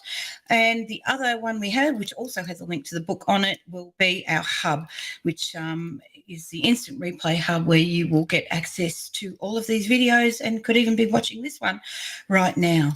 Okay, so we are getting to the pointy end of this, and the next person I'm going to be bringing on in just one moment is Mary Catherine Johnson. She's also known as MK. She has written chapter 32, an awesome title here. Marketing AI is anything but artificial. I haven't got my headphones on, which is a bit silly. Okay, so she's a conversational marketing designer, strategist, and speaker, helping business incorporate many of the AI tools that she talks about, and trains others how to do so effectively. And I say to you, as I'm bringing you on here we come. You are in one of the most fascinating and fast growth innovations in marketing ever in history. I mean, it's incredible and it's scary, but I love that your title of the chapter puts such a great spin on it, saying it's anything but artificial. So jumping into that, I actually want to know how you see marketing ideas and strategies evolving with the adoption of AI. Oh my goodness. Hello, Hello. Fiona. How are I'm you? good. I'm so happy to talk to you. We've only talked once before, and I've seen you all over in Discord. But yeah, that's a really good question. How is marketing strategy changing with AI? At least that's how I interpreted what you asked. And really, I've got to say the major strategy difference with AI is curiosity and humanity, being, actually coming down to being human. We can no longer, as many of the other authors have talked about today, because I've been listening and I know you've been talking a lot about AI. So many of them have talked, they've basically said the same things, which is we can no longer just put up a sales page or use AI, at least generative AI, to just create copy for us and be done with it. You really, and as Mark said, maybe the generative AI gets you 80% there, but you need to really add the human touch to it. And really branding in general, and specifically using any kind of copy in your marketing, has gotten to a point where you have to make sure you are true to who you are. We're no longer in an age of, outline what your avatars need and what your avatar wants, and then just go create your copy for that. We are in a time where we need to be true to ourselves, and those avatars will find us if we can use the generative AI and bring the human element back into it. It really is, be curious about this new AI world, but stay human. And I think that's going to be the most important thing, is that making sure, like, staying human, not getting lazy and completely just going, oh, whatever it's produced, just, yeah, I'll run with that. And I think I said to Cami that I have seen a little bit of content that way that has been, you can just pick it straight away because of the type of language it's being used, or the structure even, when they haven't used a very good prompt, haven't worked it well. So I think, there's that issue, isn't there, of people just like they're grabbing on because it's something new, but maybe not taking the time to learn about it enough. And so they're just, buying lists of prompts and things like that may not even suit their business, right? I've got to say that is perfect, because the other strategy that you need, that brings us to another topic on strategy. The other strategy you need to adopt is not necessarily what is your marketing funnel or what is your niche or any of those things. If you're going to use AI, you're going to need to be a very good prompt generator. And then, yes, you can let the AI write 80% of it, but then you still have to massage it. So most people are going to say, write me I just was using ChatGPT. I call it Chat Guppyton. I hate GPT. GPT makes no sense. So I just created a name, Chat Guppyton. It has all the letters. It has GPT, but it's Guppyton. So it's his name. So now I'm picturing a little Chat creature, Guppyton. but yeah. Humanized it. You got to do that. There you go. So I was in with Chat Guppyton, and I was asking him, because I think to write me a 5-part welcome email series for a wait list. And I gave the very specific criteria of what this new software, this new app was doing. And I gave it very specific prompts as to the tone and the benefits of the software and all the things that it does. And it wrote me, again, 80% of the way, very short, very specific wait list email series of 5 emails. But you have to know how to put those prompts in. Otherwise, you're just going to get vanilla junk that is being generated by everybody. And if you want to stand out, if you want to actually be a brand that matters, that stands for something, then you need to know how to use this tool and generate your own very specific prompts, but still be human and be curious about what it can do. Cammy, it's MKJ. Then she wrote it there. She's just letters Yeah. are getting turned around. You're getting tired, dear. She's You're been tired. a I get trooper, it. that's for sure. Oops, I didn't. I know. I know. I you know, I know. can relate. Yes, you can. What, you got a 3-hour nap? I did, but this morning? but I also had been going up all day the day before, so it's like it's all fun. It's all fun.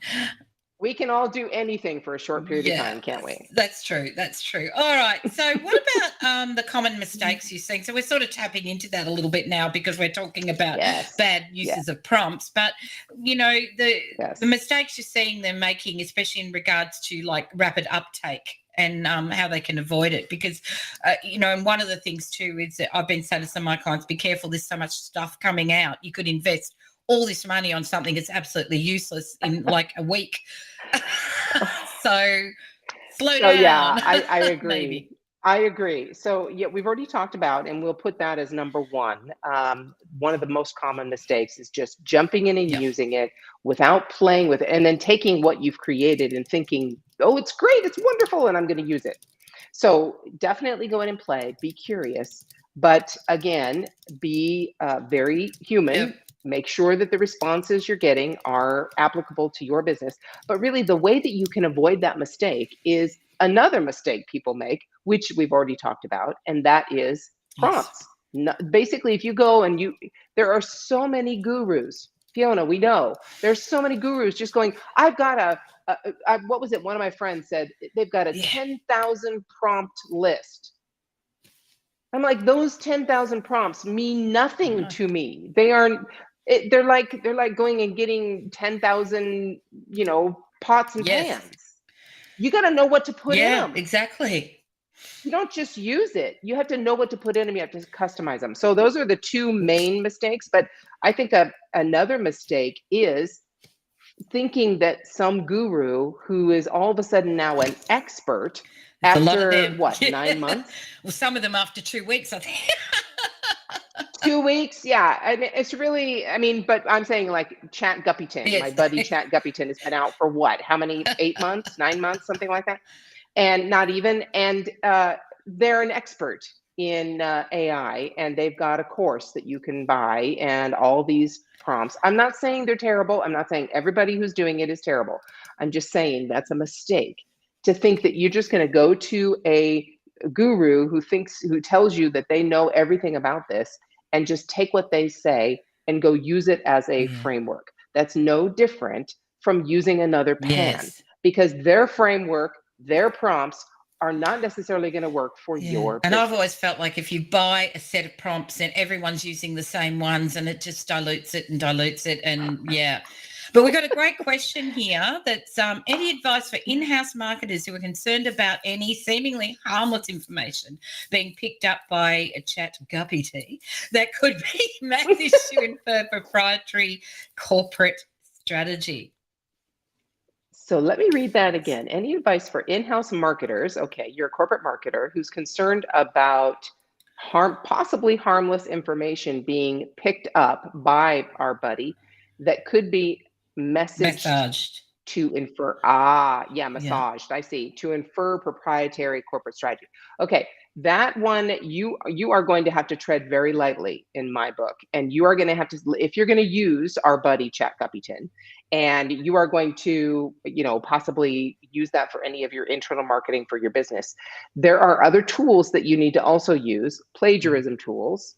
And you can use those so that anything that has been created by the generative AI, you can verify whether it's plagiarized or not. That's important. And you can do other research. You can actually ask the AI to say, what are your sources?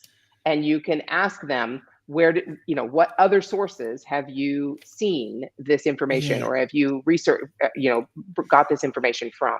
So yes, that's the laws are not written. It's gray areas everywhere, isn't there?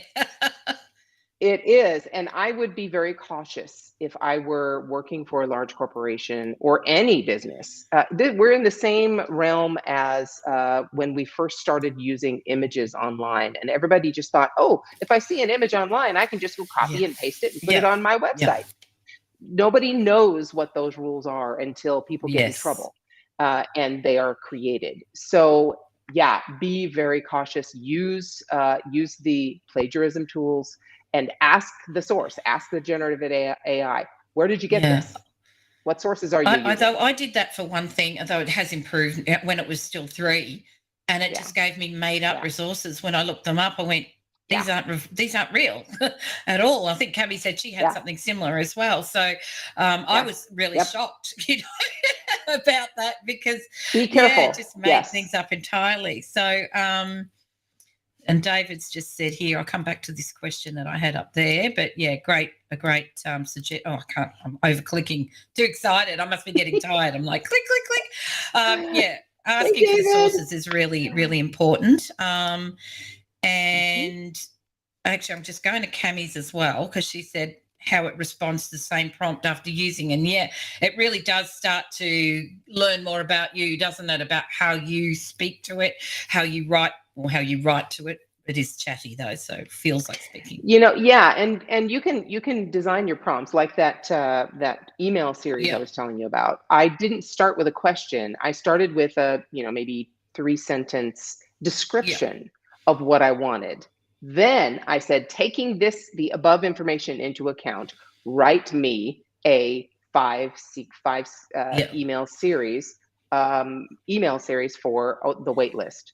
And so, yeah, you really do have to be very sophisticated in your prompts. And it will just keep learning. And I'm sure what we get now, what we'll get in 6 months' time is going to be crazy. Yeah. And it's 6 months. Try 3. Well, that's why I went even longer, because I think it'll be predicting what we want to say by 6 months. It'll know before we knew what we wanted, right?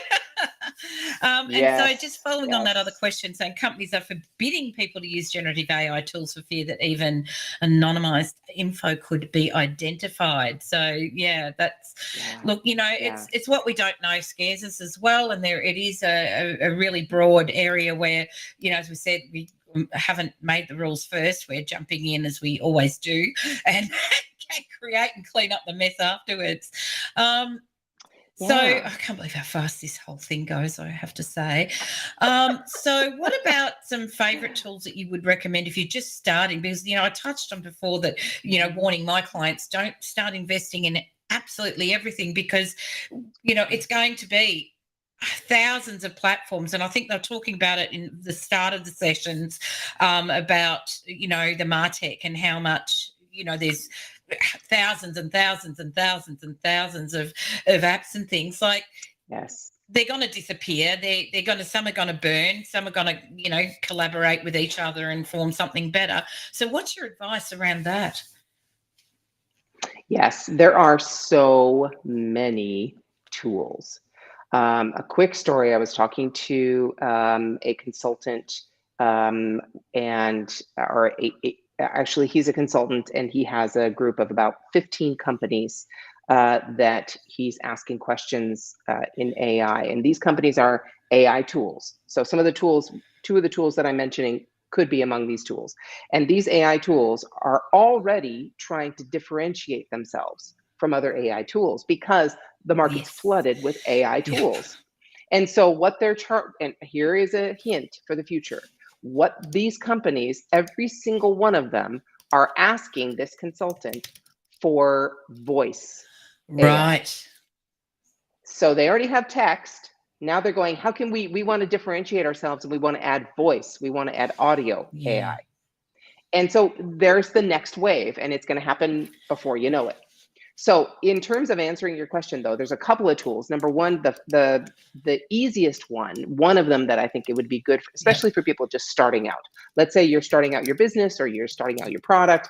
There's a company called Namelix.com. So it's name and LIX. And it basically uses AI to help you create the name of your business or the name of your product. And you feed it prompts with some descriptions and keywords and all that good stuff, and it will come up with a list of names related to your product. So that's namelix.com. The other one is a little more sophisticated, and this is for marketers, not necessarily just small business owners. And this is get.successpath.ai. So DOT spelt dot? Get, get successpath.ai. So get.successpath.ai. And this one I wrote about in one of my chapters. I think it was chapter 7. Tool 7, number 7. And this will allow marketers, this is you want to talk about productivity. Yep. Most of us marketers, when we do split tests, we have been drilled into us split test only one thing at a time, right? Because then we'll never know what the response is if we split test a bunch of things.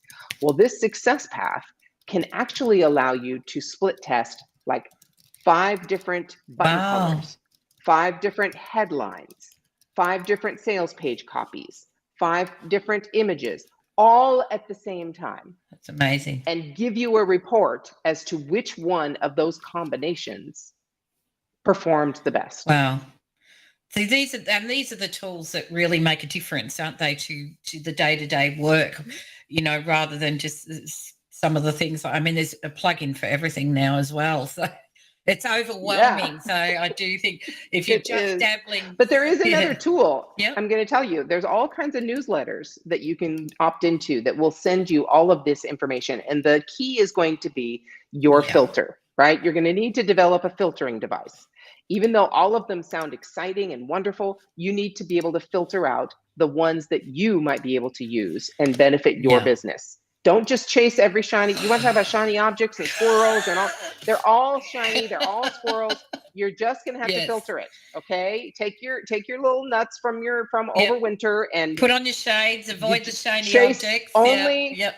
Chase only 1 or 2 squirrels, and that's it. But there's one that I subscribe to called AI Tool Report. So these are in your chapter, aren't they too? So I'm going to just suggest to people, to get all this list, they should buy the book. Yes. So that's the way it'll work, and then you're looking for, it's chapter 32. Yeah, 32. Yep. So, just everyone, if you are listening in and you want to get these incredible list of tools that are going to be a great place to start from, in particular, without getting overwhelmed, then head into Amazon, scan that code, grab the book, and all the chapters are written. They're not long chapters. They're written in 10 tips that you can action easily. So it covers a whole gamut of marketing, and as we say, there's about 350 ideas in that book for you. So absolutely amazing investment for the Kindle for $2.99 right now. Oh my gosh! Have to do that. Gotta get it. So it's incredible. All right, I cannot believe how fast these sessions are flying. We could just talk and talk and talk and talk and talk. I know. All right, so before I get, probably sidetracked and want to talk more AI, I just want to know a little bit about how the experience of writing the book has been for you, because, that part of the community stuff really sings to my heart. Oh, I wonder why. Yes. So I have to be honest. I've been following Mark for, probably since 2016, 17, maybe. And I got to meet him the first time. We were speaking at Social Media Marketing World, and I was part of the Rise Coin. But I'll tell you, this book project, being part of this book project, I could not have strategized this. I could not have created a plan to become part of this book if I tried. If I'd lived 1,000 years, I would not be able to put together a plan that got me where I am now. And the thing that has allowed me to participate in this process is, again, just curiosity. I am absolutely always open and curious and saying yes to a lot of things, not shiny objects, but people that I respect. And being part of the Discord channel, I'm not really good at Discord, and saw something one day about this book and chapters, and I'm just like, I kind of shook the sleepy dust out of my eyes and going, well, what, wait a minute, what is that? What's going on? And I came to this, and all the AI chapter was taken by someone else. And I was like, oh, that's the one I want. And then like the next day, Mark comes to me and says, gosh, the person who was going to do the AI chapter has dropped out of that and wants to do another chapter. Do you want AI? Yes, thank you. Yes, I do. And this has been an incredible journey with all of these people. And just, I know all of us are so anxious that we want to provide the absolute best quality that we can, because we know there are 35 other authors that we have to match, we have to meet in terms of that experience and expertise. And so we're all bringing not just a game, man, we are going way above and beyond and worrying about what we do. And I think that has just made me so much more aware of every word and how it's going to be perceived and how will it be able to be utilized by small business owners and marketers. And it's just been an incredible experience. I can't wait to share the tool that I know I got to interview you for. I just cannot it's so funny wait. Because Cami is just asking about it. So I'm going to pop the hub up again because Cami has said to tell us about the app with all the interviews you did that'll come out in June, because the official launch of the paperback is the 8th of June. And I'm really excited. Are you going to the meetup? I believe so. It depends. We're in the process of selling our house, and the close date of the house is around that same time. So if everything goes according to plan, what a party it'll be. I am going to travel to Knoxville for that. So oh my gosh. Cami is saying if they go onto the Instant Replay Hub here, not only do you get the replays, but you also will get into the email list to get access to this app that you are going to tell us about, that we all have been part of.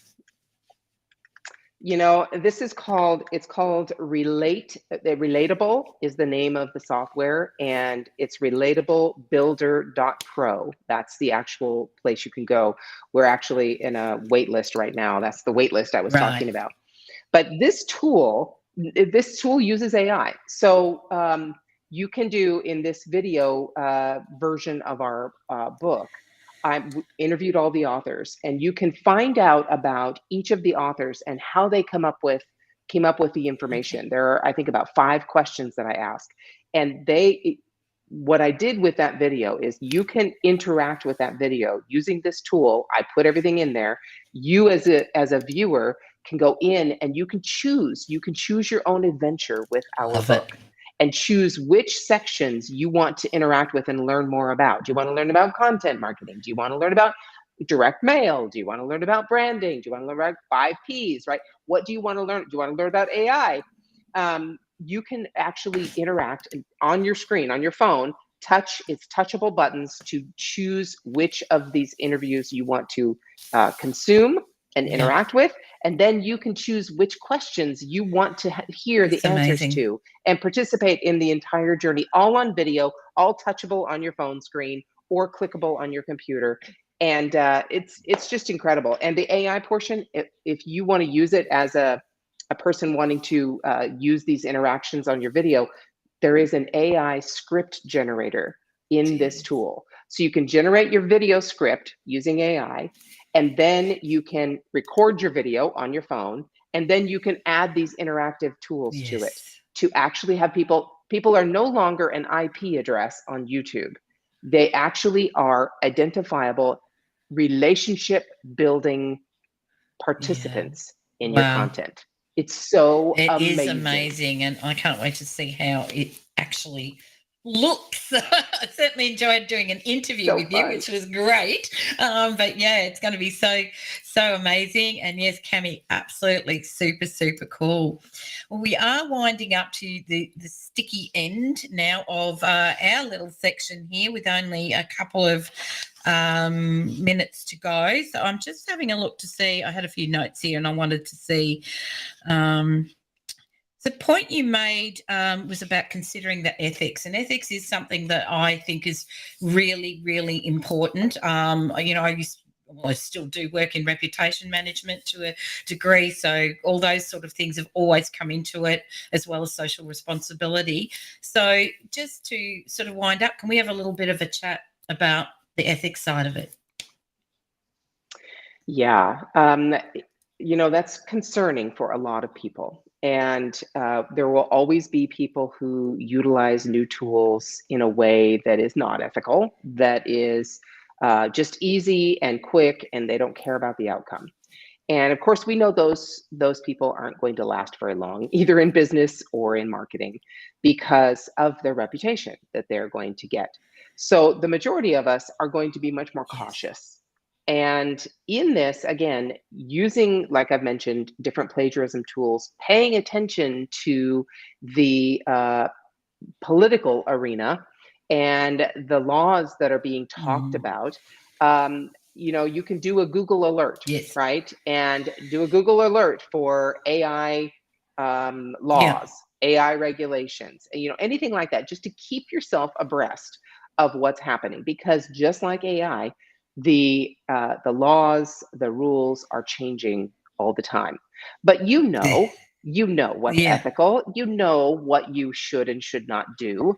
All of us know that. We have built-in monitors if we pay attention to them.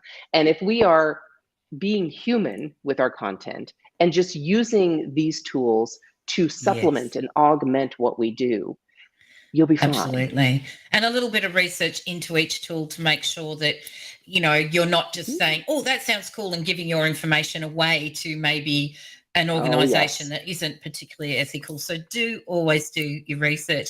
Well, that has actually brought us up. I can't believe how fast this conversation has gone. I'm going to pop that little hub back up again, just because that's where people can get the book, they can get everything. And Cammie's just reminding me, she's just said there's so many little surprises and value in store for the email community. So please go to the hub, sign up, and just be part of, our community. Maybe you might even end up in the RISE community. Who knows? So, oh my gosh, we would welcome you with open arms. So, MKJ, thank you so much for joining me today. I've really, really appreciated it.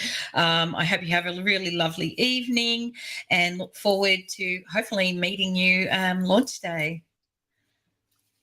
Thank you, Fiona. You're doing an incredible job. So happy that you've taken your time to do this with us. I so appreciate you, and enjoy the rest of your wonderful day in the future. It's a team effort, and everybody involved has just been absolutely brilliant. So, thank you so much. Thank you. Guys, we've only got 2 more speakers to go. Can you believe it? It has been 24 hours of incredible knowledge sharing, getting to know the authors. I mean, it just brilliant. I've learned so much more about my fellow authors through this series. I've got a couple of videos that I've missed only, so I'm going to be doing those after this. I'm going to pop that little hub up again just for a second. If you want to scan that, gives us great joy when you do. If you buy the Kindle book, we would love you to give us a review on Amazon. That would mean the world to us. So without further ado, I'm about to bring on our next guest. Now, Lisa Apolinsky, I hope I'm saying that correctly. She's the author of Chapter 6, Moving Customer Experience to the Digital Front.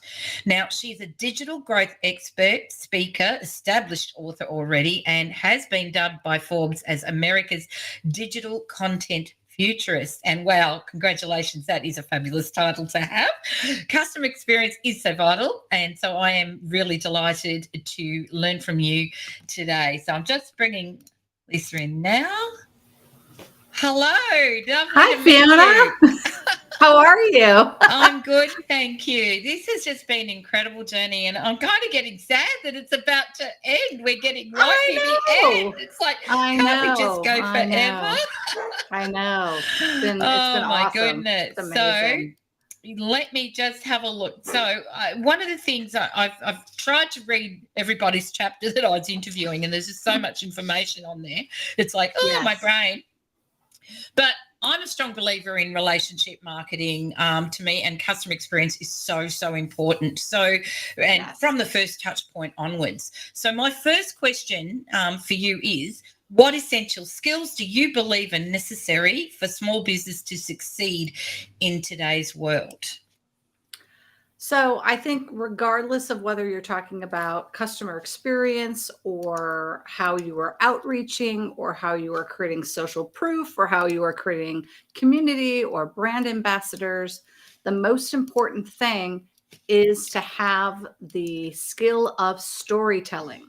Yes. So this is not sharing features and benefits. This is creating a future state. And I heard someone tell me, and I love this, storytelling creates imagination for the that. future. And I was like, oh my God, that's brilliant. So how are you creating your stories, whether it's your client success stories, your personal brand story, the story of your community? How are you using storytelling to truly connect with your audience, inspire them to listen, and compel them to engage? Wow, and that's so powerful. And I think a lot of people just get a little bit nervous about the whole word storytelling. You know, it's not once upon a time I had this big deep trauma thing, right? Right. So Right. can you Absolutely. just, give a little bit of a sight, so that, say, somebody in a small business, and they're in a service industry, and they're going, oh, well, what story? I became an accountant, and what story do I have? So they get really confused with what they can actually say. Absolutely. So one of the things that I coach my clients on is persuasive client success stories. And I think that's probably one of the most critical things that businesses can do. Instead of talking about your features and benefits and the process of what you do, look at what the result is of people working with you.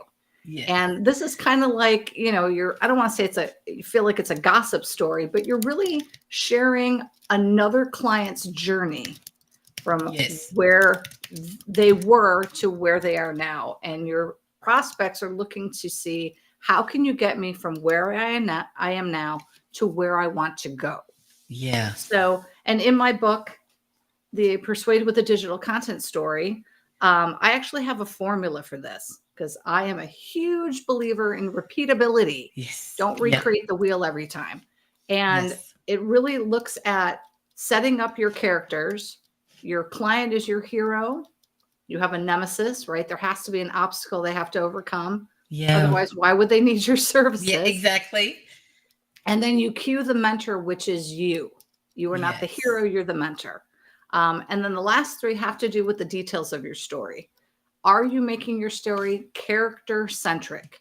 Are you talking about, as a result of working with me, this is what the client got? Yeah. And use those words. If you get stuck, use those words. As a result of working with me, my client was able to fill in the blank. Move from here to there. Yeah, love it. Exactly. I love it. And this is more deeper and personal than like a case study, right? It's sort of similar, but it's focusing on the details that will be important to your audience. So it's not about touting you. No. It's touting about the results working with you. Yeah. Because if you just talk about you, I could fill in anybody into that narrative and have the same conversation. Yeah. So the question is, how are you helping me solve a problem? And what does that future state of success look like? And when you do that, your prospects, your audience can envision themselves in the story. And if they envision themselves in the story, they go, you can help me. How do I start? Love it. Sorry. And somebody mentioned to me before, hey, am I typing? Yeah, because I'm typing up the little things to go on the ticker. So if you do hear some little tapping, it's because I want to share a little gem with you on the way. Right. Unfortunately, I haven't got a completely silent keyboard. I wish I did. All That right. is So, I okay. mean, just all that is, really brilliant. And I know that, and the reason I asked that is because I recently had a conversation with somebody about case study and versus story. And I was trying to say how a case study is a bit more clinical. It's sort of a little bit, this happened, that happened, but it's not told in the way. Somebody's Right. saying, sorry. Sorry, I've just got the next speaker. I'm just going to, one moment, please. Absolutely. And as you're typing, that's really critical, the difference in the storytelling. If you're talking about the things that you did, you're missing that last part, because they're not paying you for your advice. They're not paying you for your product. They're paying you to get them to a new Result. state, Yes. a new result. Yeah. So that's that's the value. If you Yes. focus on just what you're delivering, that becomes a commoditized conversation. It's transactional. Right. Absolutely. If you move to that future state, it becomes, what value am I adding by getting to that future state? I love that. So moving on. So talking about customer experience then, what are common misconceptions people actually have? And then how do those listening to us overcome those? Because, CX, in some places it's, thrown around a lot. So I think people don't necessarily understand exactly what customer experience is. Right. So customer experience to me is in the entirety of how the interaction is for them. And a lot of the misconception is, well, the customer experience starts when they become a customer. No, it starts well before they become a customer. Yes. How you show up in your community, how you show up with engagement and content is how they will experience you. And so before we used to say, you have to extend the customer experience past the point of purchase, right? Yeah. That you have to have that support at the back end. Well, guess what? Now you have to move it to the front. And now you have to think about the customer experience well before they become a customer. Yeah. And I've heard it said, start as you mean to go. Yes. Start I love that. as you mean to go. Yeah. What are you doing before they even become a customer to make them potentially a brand ambassador, which you can do? You can create Yes. community and share information and be relentlessly helpful, where people Love that. will absolutely talk about your products and services, even if they've never purchased from you, because they Yes. see such value in it. I love that. And- Be relentlessly helpful. I'm just Yeah. adding that. And- too. And how can you really manage their expectation? Because that's what you're doing. Yes. You're managing what they expect the experience to be. Yeah. So you have to start well in advance. And there's something to be said with a consistency then too, isn't there? Because you don't want somebody else to say, hey, and I've done this when I've done sort of like marketing audits with people, to say, what's your customer journey like? And, it's like, you want to know that if, Patricia meets Mary and Mary says, oh, I had this experience. And I didn't get that. You want to make Right. sure that they've got that same feeling about them, Right. don't you? Yeah, absolutely. And I've heard people say, well, one of my features is I have great customer service. That's not a feature. That's Yeah. like saying, well, this person didn't rob me, so that's a feature. It's Yeah. an expectation. I'm breathing. At this point. That's Yeah. a feature. That's a feature. I can walk. That's Yeah. no. Yeah, it's got to be the whole way through, doesn't it? And Yes. I think it's so much more important, and it taps into everything others have said, going back to the word of mouth and things like that, because quite often that word of mouth might be the first experience they've actually had of you, and it could have been Yep. good or bad, and if it was bad, Right. they possibly won't follow you up, but then they may have come across you and go, like, that's what they said, I'm still going to come and experience you. And then if they don't like what they experience, it's really going to Yeah, you're starting be from an a issue. deficit. No one wants to start from a deficit. No one No, wants to try to win someone that they've never even sold a product or service to. That's not a good exactly. position to be in. Not at all. Which leads me into my next question, which is how can businesses effectively monitor and manage their online reputation? What are some simple tips you can do Yeah. to help them out? Well, first and foremost, like MK was saying, make sure you set up Google Alerts. You can set up a Google Alert for your name and your business. Yeah. Do that. Yeah. Simple, simple, simple. That way, as soon as something hits, you will be alerted, and Yeah. Google sees all. And then the next thing that I think is important is how are you showing up in your connections? If they are on social media, if they are on your website, if they are writing a Yelp review or an Amazon review, how are you showing up? And I don't mean to handle the negative. No. How are you showing up when people say things that are positive? Yeah. And Absolutely. I don't mean thanks for the comment. Yeah. No. Take a little extra Stick a time and like. actually, and it's this idea of you're building your community one-on-one. Yeah. And each interaction you have with someone is an ability to have that relationship networking Yeah. and to continue to build that relationship slowly over time. And people purchase from people that they know and that they trust. And that, every time you talk to someone online, it's an opportunity to develop that, right? yeah, absolutely. And that word has come up, I think, through every single interview that we've done. The trust has been such a important thing, particularly in the world that we are living in today. So I think that's really, really important. And yeah, Google is such a simple, an alert is a very quick way to at least be notified of mentions of your company. Is there any other sort of simple things that you would add to that mix without investing in social listening tools? Or right the one thing that I've seen influencers do in the channels that I follow, and I'm a huge believer in R&D, rob and duplicate. Oh, that's not what I was ready for. Rob and duplicate. Rob and duplicate. If there are certain emojis that you can use, so if you don't have the time to type out a comment, but people in your community know that if they get a unicorn emoji, it means something. If they get a heart emoji, it means something. And it means something personal for you, which means it shows up as personal for them. Gotcha. Yeah. Love it. Yeah. I threw a cat in just because I like my cat. Perfect. There you go.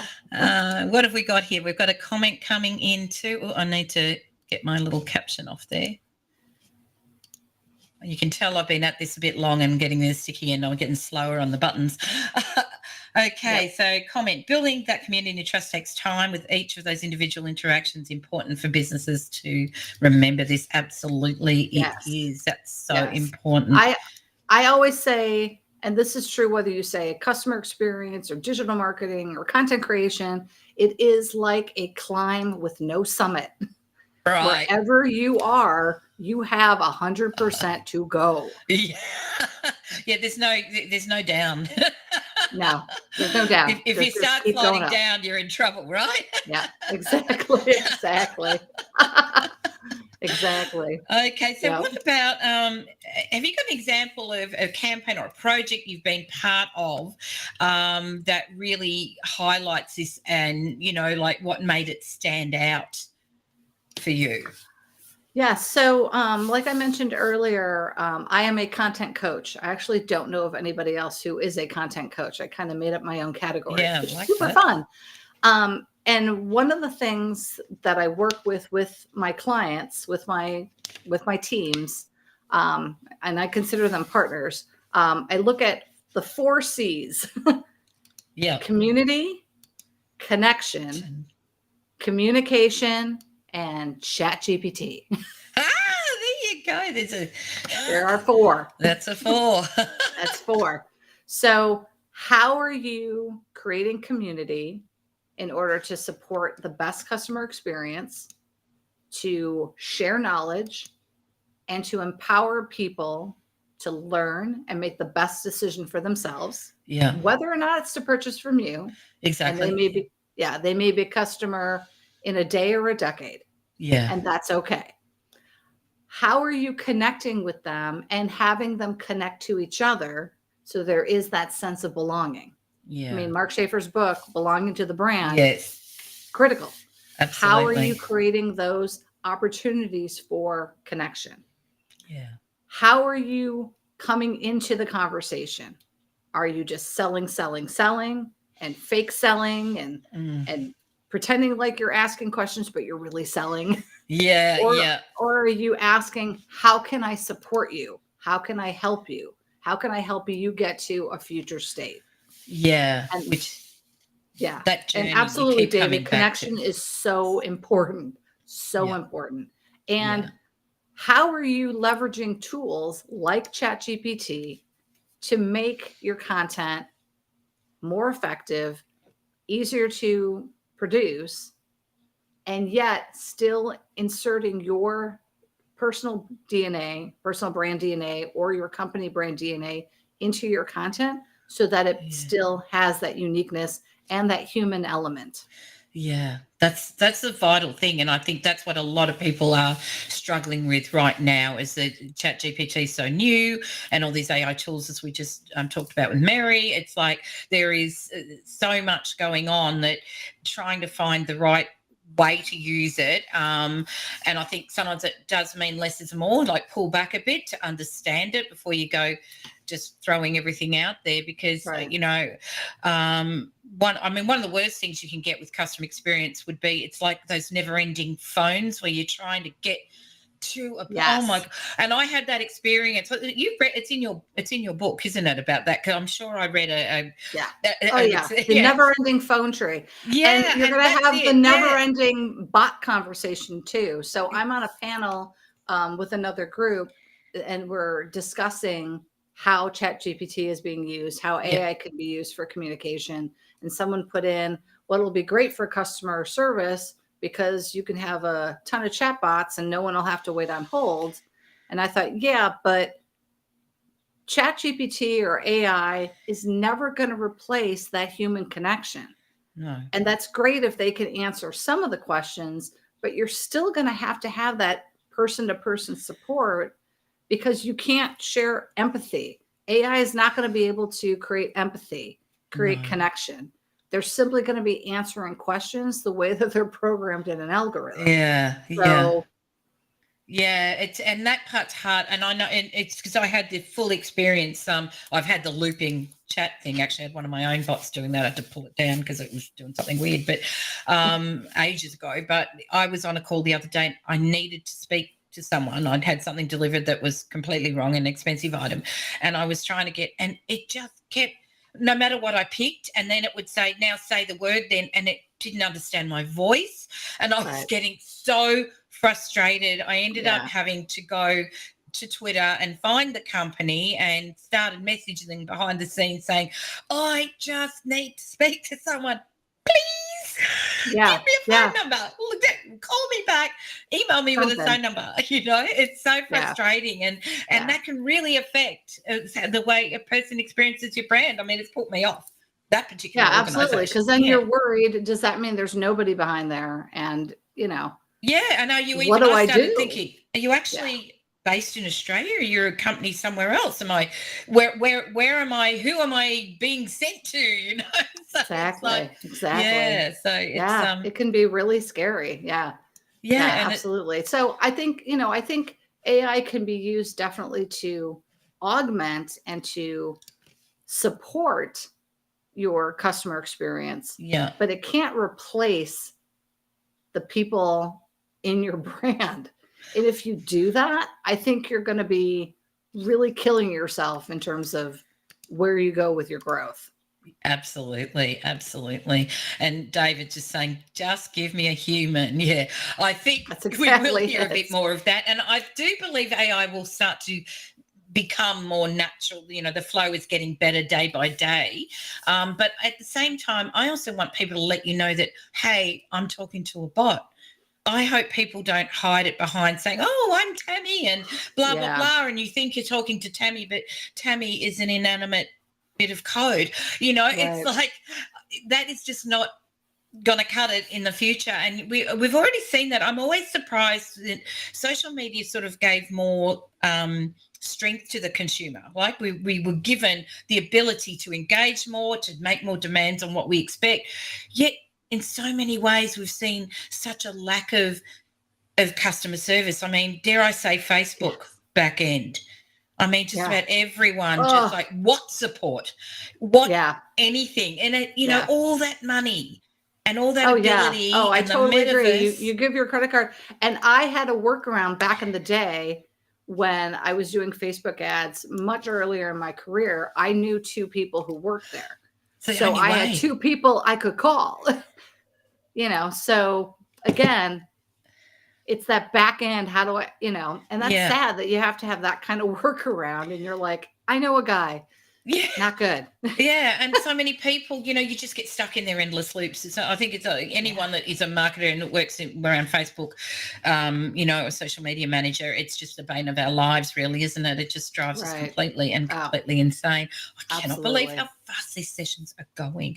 Oh my goodness. Wow. Yeah. I know we've got like, you know, 6 minutes left. So, so was there a particular project that really stands out where, you know, customer service was just that you would call out this company and say they know what they're doing? Oh God, someone who knows what they're doing. I have a lot of who don't know what they're doing. That's a great question, Fiona. You know, I think, you know, if you have like a local business where they're part of the community, customer service is an ingrained part of their DNA. Because they will hear about it if they don't show up for their community. But I think that's a great way, a great example. And you can think about that. And I'm sure there is in your neck of the woods, there's a company or a business where you're like, oh yeah, I know the owner.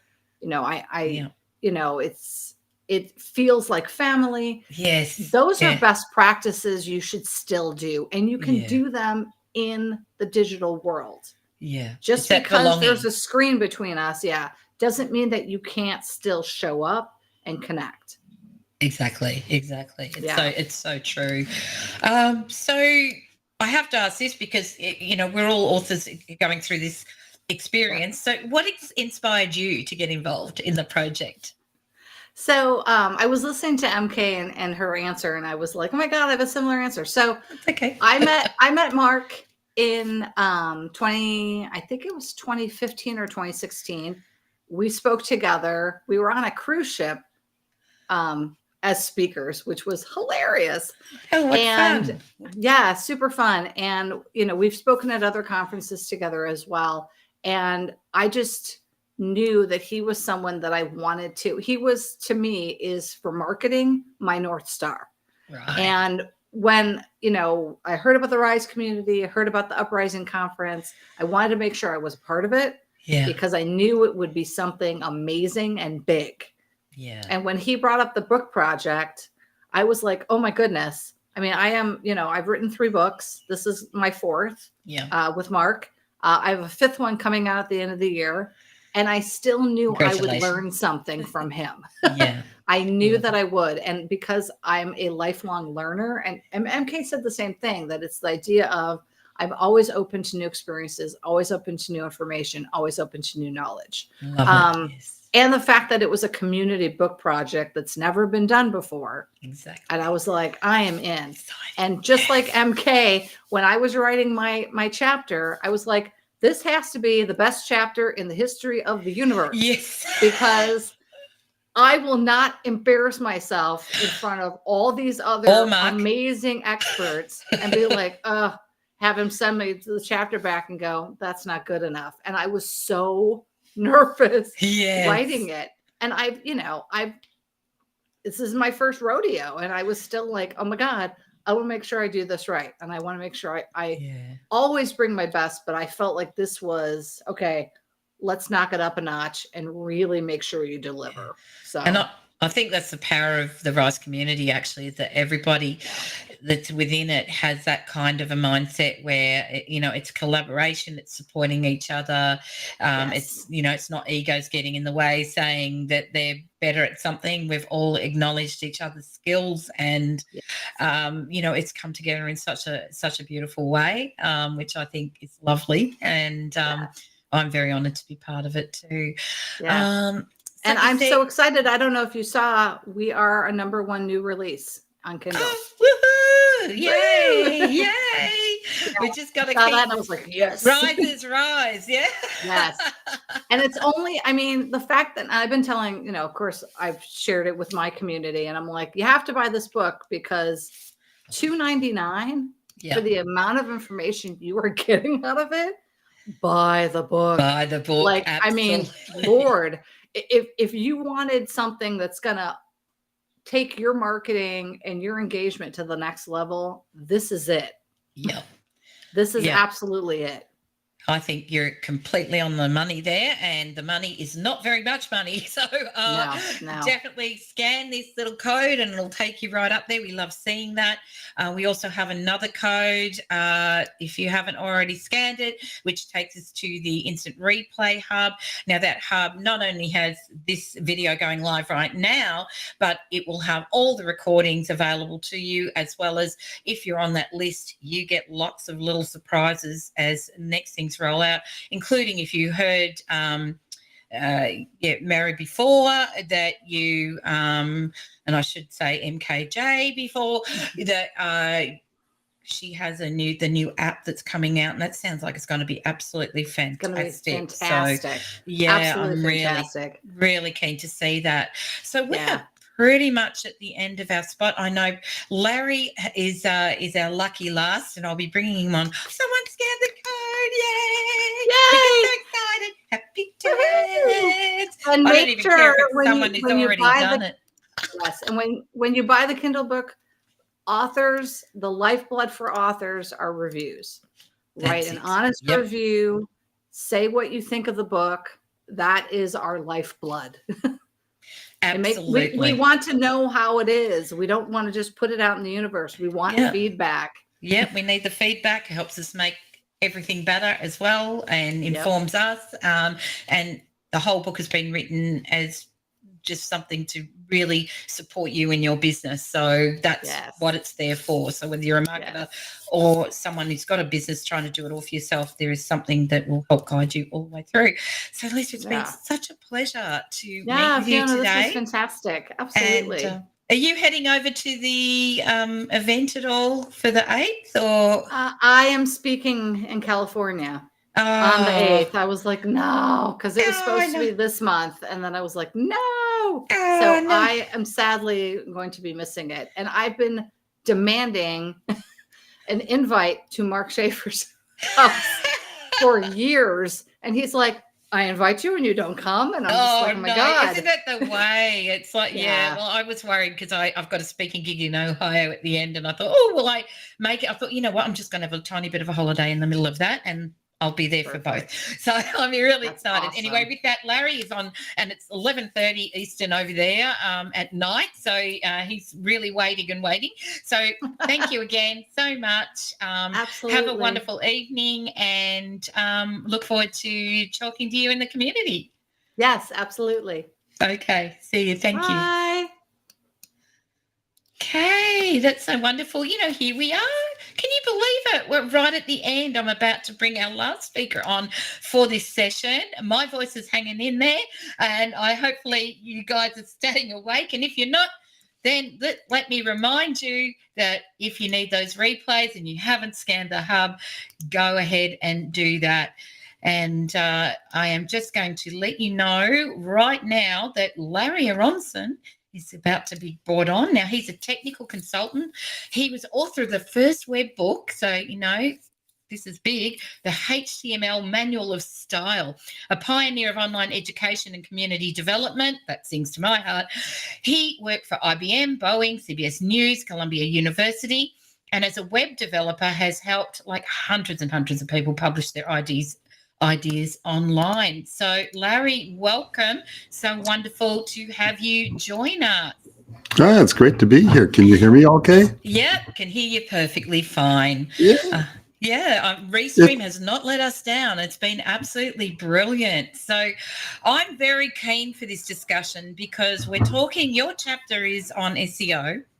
And it seems to be a slightly debatable subject at the moment, particularly with the rise of, the AI. And you keep hearing people talking about that. We're seeing changes, they're saying, in the way search will be performed. So what I'd love to ask you here is, what is the essence of SEO, search engine optimization, in today's landscape, and how can businesses succeed with it?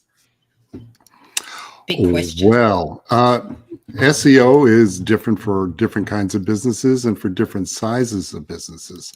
But essentially, it's still about understanding where your audience is, what their needs are, how they use search tools, whether it's Google or any other website, or even within, their own world and their own websites and everything.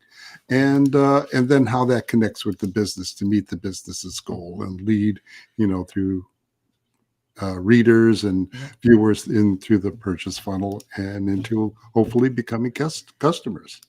Exactly. And the funnel still matters so much. So do you feel that the whole AI thing is going to have a deep impact on how SEO works? Yeah, it is. I'm not sure exactly how it's going to work out, but already people are, using Bing with its chat interface. Google's putting up a chat interface. It's no longer going to be just throwing a, set of keywords into a search engine. It's going to be, hey, I want to know about this, or I'm looking to do this and this, and I've got these constraints, et cetera, et cetera. How should I think about this? Yeah. And so from the website owners, because it's mostly about driving traffic to your website where you're going to make a sale. And you want to do that on your own land, so to speak, and not on somebody else's platform. So, you have to figure out what your audience wants. It's mostly business sense, and it's going to change like it has ever since search first came out. Every couple of years it's changing, and now it's changing even faster. That's right. Yeah. And the speed of change, I think, is what really makes people nervous. And I suppose particularly if they'd invested a lot of money in SEO, and which is going to lead me to the next question, because, I think it's one of those areas where, there's some really amazing players, and then there's some perhaps not so.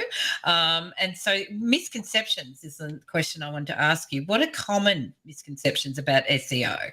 So how do we look at it and go, this person really knows what they're doing, and they understand SEO, compared to maybe there's some I've seen sort of companies where I've had clients who are paying a lot of money for what seems to be very, very average monitoring of one or two keywords, So, So what are common misconceptions? How can we make this something easier for people, business owners, to understand? Yeah, great question. And the misconception, I think, is that it's all about keywords. And it's not all about keywords. It's about becoming known. It's becoming findable. It's about demonstrating your expertise across all of your channels by publishing high quality content.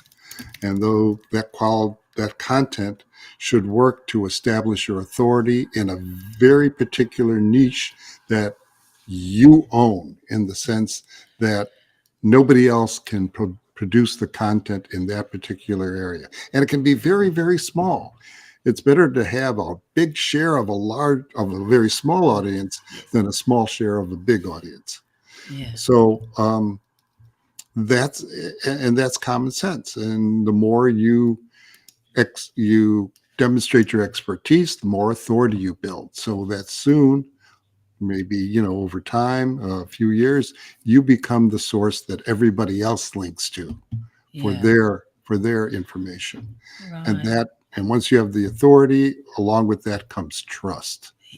And people word have we've to know used. that, yeah, they have to know you're trustworthy, that you're going to deliver on the goods and the services you promise, and the experience that you set up through your brand impressions and all the other things that you do. Yeah. Do you think like the use of AI to generate entire websites is going to be a good thing, a bad thing? Or will it again come to the skill of whoever's helping you? Because we talk about prompts, and I assume that whatever you tell AI to do, if it's going to design a website, is going to require some of your own flavor. I'm afraid it's going to make it worse. Okay.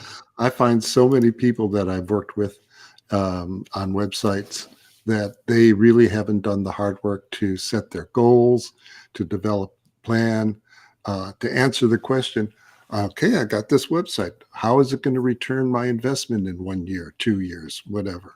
What is it going to be like? Where is my traffic going to be? And am I helping the people I want to help? Yeah. So if you're doing that and you get an instant website, even through a template or with a little AI that helps you with the content, et cetera, you may not have that conversation with a developer or a consultant that asks you the hard questions. Yeah. That says, what do you want to do? You know, and what are your expectations? Yeah. So I again, if it makes it too easy, I think that's kind of a bad thing. Yeah. And I think that we have a little bit of a habit, humans, that if it gets too easy, we can get a bit lazy too. Mhm. Sort of just go, well, that sounds like a great one-click solution. I'll just do that. And then you have to work out what's going wrong with it after that, right? Yeah. Trying to sort out the mess can be worse than if you'd taken the time at the very beginning. So that kind of makes me think, how should our strategies evolve in this landscape? Like, should we be reviewing our websites really regularly now to sort of say, is the content that we have going to suit different types and styles of search? Like, what do you recommend? Well, yes, you have to keep asking those questions. You have to keep measuring your audience. You have to measure the progress and get the analytics that you need to see that your message is there. But again, it's all about the audience and establishing expertise, authority, and trust. Yeah. So I'm just going to put that up as a caption. That's not mine. That's Google. It's Yeah. from the Google's Guide to Search. Authority and trust, says Google. And they're right for that. Mhm. Hang on. Oh, it takes a minute sometimes to show up. I think the system's going, wow, you've had us open for a long time. It's slowing down a little bit in the back end here. Okay. So let's talk a little bit about what your book, what have you sort of delved into in regards to your, into the chapter that you've written? How deep have you gone? Not deep. This because, like I said, it's mostly good business sense. Yeah. Developing your reputation, getting word of mouth, getting backlinks on other trusted sites. That's the important thing. And so I didn't want to go into too deep, but I wanted to bring up all of the, or at least the fundamentals of approaching these things, rather Yeah. than talk about how you do this or how you do this. I mentioned that there are tools that you can use to craft keyword-rich headlines, and you can use AI to help you get keyword-rich content as an exercise to see if, okay, am I writing this and I'm thinking about this? Because it means that just instantly you have an intelligent assistant that will rewrite it for you, Yeah. or give you a different version. Yeah. So that's useful, and I talk about those things.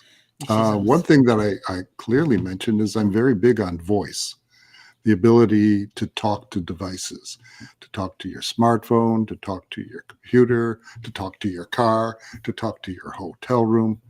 And I think that as we move forward into the metaverse and the internet things, people will be typing less and talking more. It's just the natural human interface. I don't think the metaverse works with headsets and controllers and things. No, yeah, that part's the Mm. hard, isn't it? Because it's uncomfortable. I mean, I've been wearing Yeah. these for 3 hours now, and it's not comfortable, and they're quite good ones. But I could not wear an Oculus for 3 hours.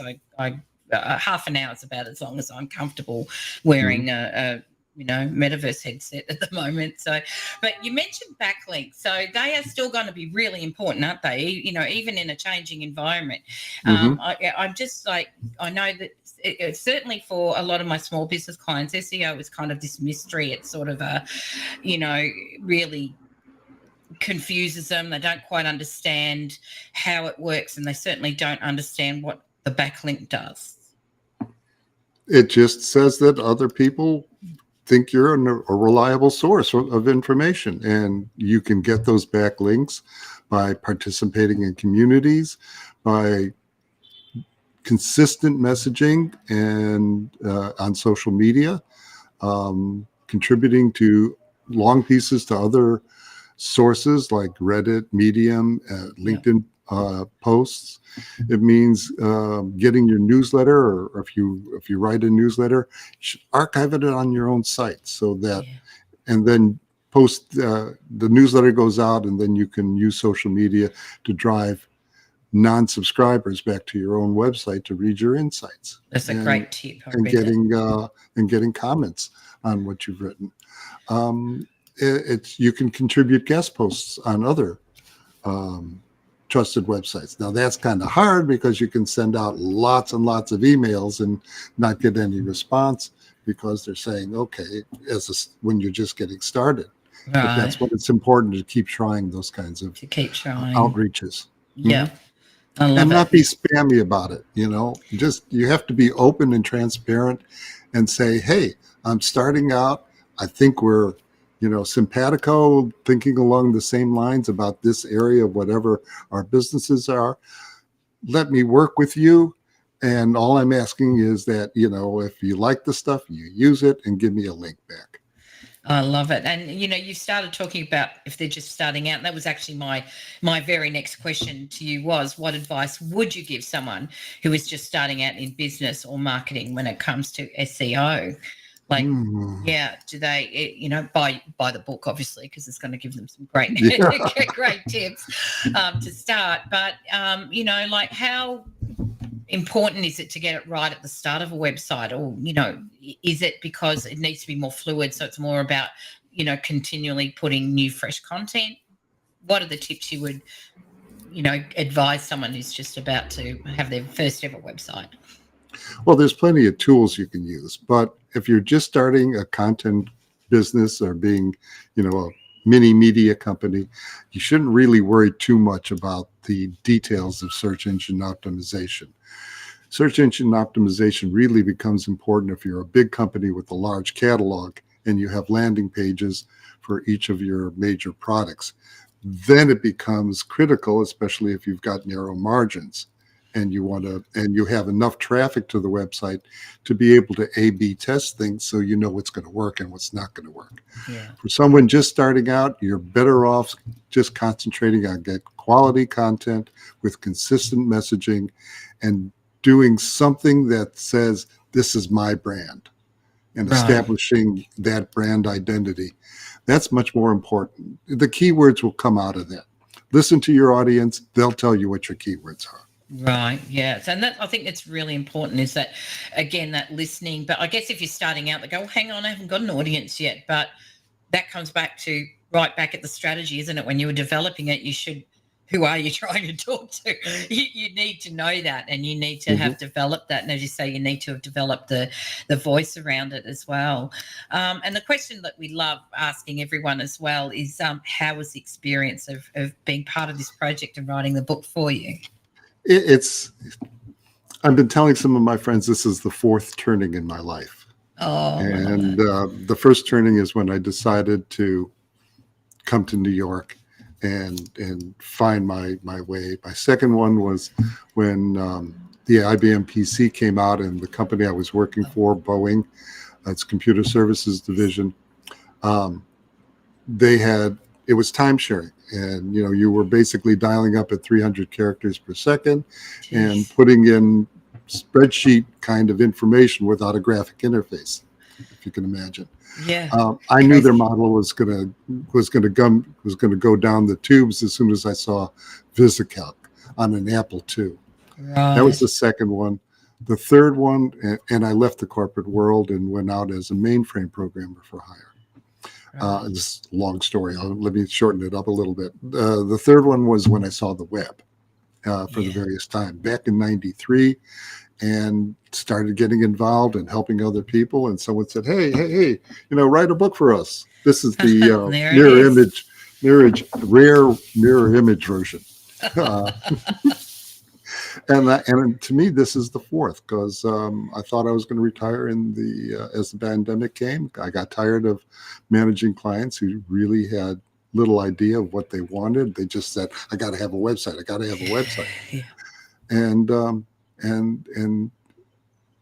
And I've been leaning towards community all my career. I've been involved with user groups, boards of various software foundations and things. And when Mark presented his Rise community at the Creator Economy Expo, CEX Right. 2022 in Phoenix, Right. put his QR code up on there. I grabbed it, and I became part of that community. And Love it. I really got to like working in Discord. There's an intimacy there in all of its cacophony. It's a bit crazy sometimes. There, Yeah. but- Yeah. And that's what I wanted to be a part of. I love it. And give back. I've gotten so much. It's have to give back. Yeah. And I think that's just such a big part of the whole community. And I hope we never lose that, because I've said that to a couple of the other folks that I've been talking to. It's just that there's a real genuine, heartfelt desire to be there for each other, to support each other, sharing of information. And it's crazy. And your Cammy's just said it can be messy but connected, and it's because it can move so fast. It's like conversations like, if I've missed it for a couple of days, there's no way I can go back and see everything that went on, because they're so active in there. And let me add in this, and the other part of this is watching amazing people do their work, like Cammy. I mean, what a great marketing Yes. project and effort she's directing. I've been just blown away by the amount of content and planning and timing and everything that's been put together. Frank's cover and the whole idea of the 3 cover contest, beautiful concepts. Just bring that book up again. And again, as Mark said earlier when you were talking to him, he says, I'm not doing this. It's the community is doing this. Yeah. And Exactly. that's what's fun. It's we all have a part. We can all contribute. Yeah, which has just been amazing. And if you've just tuned in, we're at the very end. Larry is our last speaker for today. You can join our hub, and the hub, which I'll just pop that up there. If you scan that code, you will get access to all the videos. Yep, that's the way. Point the right way, because I keep going backwards like that. and I keep hitting my finger behind me. It's a bit weird that way. You will get offers if you sign up there. And I don't mean we're selling to you. We're just going to be giving you some amazing content. So that is brilliant. You can get hold of the book through there as well. Kindle is out at the moment for just $2.99 USD for a very limited period, and we would love you to buy it, and we would really, really, really love your reviews. That means a world to all of the authors of this book, the 35 people that put their hand up to participate, to give their best of their strength to and their knowledge to help you out. that is the way that we really get a lot of love back, is through those reviews. So we would really appreciate it, and it helps us to hone our craft as well. So Larry, we're towards the end of it, but I'm just trying to look at there were so many areas that I was looking at here, and one of them was like that I thought, I know it's just like a mechanical kind of thing, but it's something that people always talk to me about. It's like they go, how do you speed up your website? And it's one of your chapters. So like, it's a factor. what's the simplest thing to do to start making it faster? Well, if you're using a CMS, a content management system, and like that I mean Wix or especially WordPress, there are ways to cache your static pages, the pages that never change.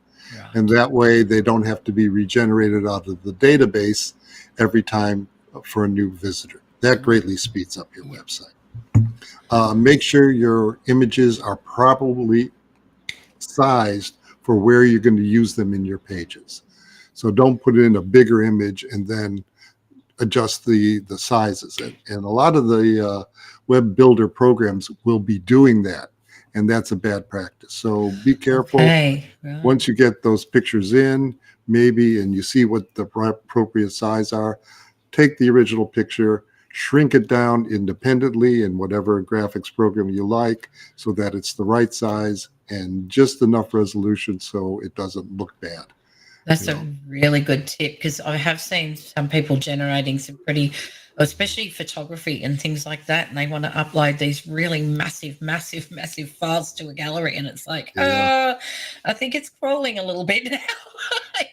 So and I think that's and it can be hard, particularly if you are an artist or a photographer, in that sort of creative field where you really want to highlight, you don't want anything to have got a bit lossy or whatever, you want it to look amazing. So at the same time, it's just a matter of making sure that you bring it to suit the web, because otherwise it's really going to slow it down. And is there anything else that kind of can help with that? Like, are some of these plugins and things, are they worth it, or they just make things clunkier in the back end?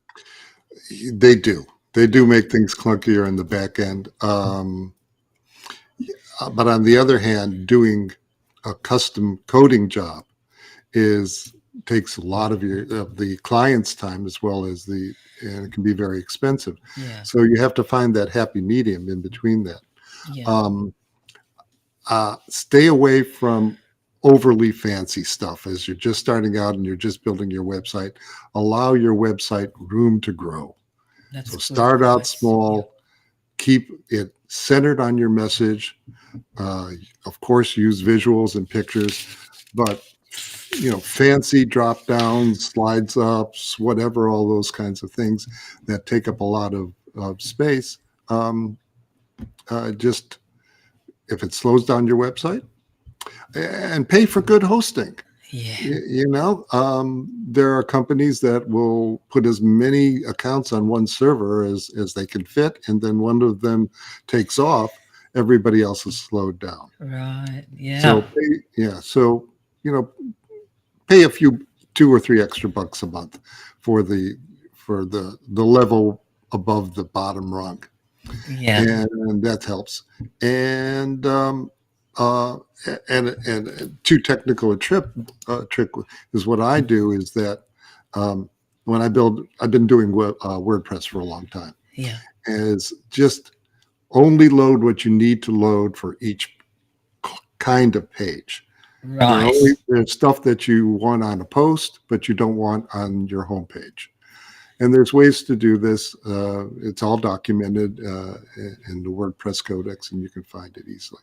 Okay. But before we go, I don't know if you can see this, what I'm wearing. A little badge? No. Oh, you've got my Kanga. Yes, I do. You've been here, remember? I did, yeah. Yeah. That was when I was in New York. Yeah. That was awesome. That was right as COVID was happening. I've got a question here from someone before we wind up. So it's, how often does the site need redoing, makeover every 3 to 5 years? You're asking, is that necessary? I'm sorry. I was a That's chat all right. Yeah, got came a up in there. question. How can I pinned it on my computer live stream chat? I said, what was your? I'm sorry, Yeah, Fiona. so What was your someone question is again? watching has said, how often does the site need redoing or a makeover? Should it be Ah, every 3 or 5 years? Is it necessary about to then. be? That's about right. Yeah, Yeah, yeah. yeah. And so, More do you time. redo everything, or you just talk about updating images, updating the content to reflect where the business is moving to, that kind of thing? Like, what do you Well, need for to do? whatever, those are all good reasons. Yeah. Yes. Usually, if you start with a good, flexible, basic template, and you learn how what's involved, you can make those changes fairly smoothly. Okay. I'm involved with the website now that we're changing over from a blog first page where the posts are in chronological order and there's a traditional sidebar. That doesn't work very much anymore as a homepage. Yeah. So we're changing that over to be like a library structure, Right. hub, and then some landing pages for the major topics. Right.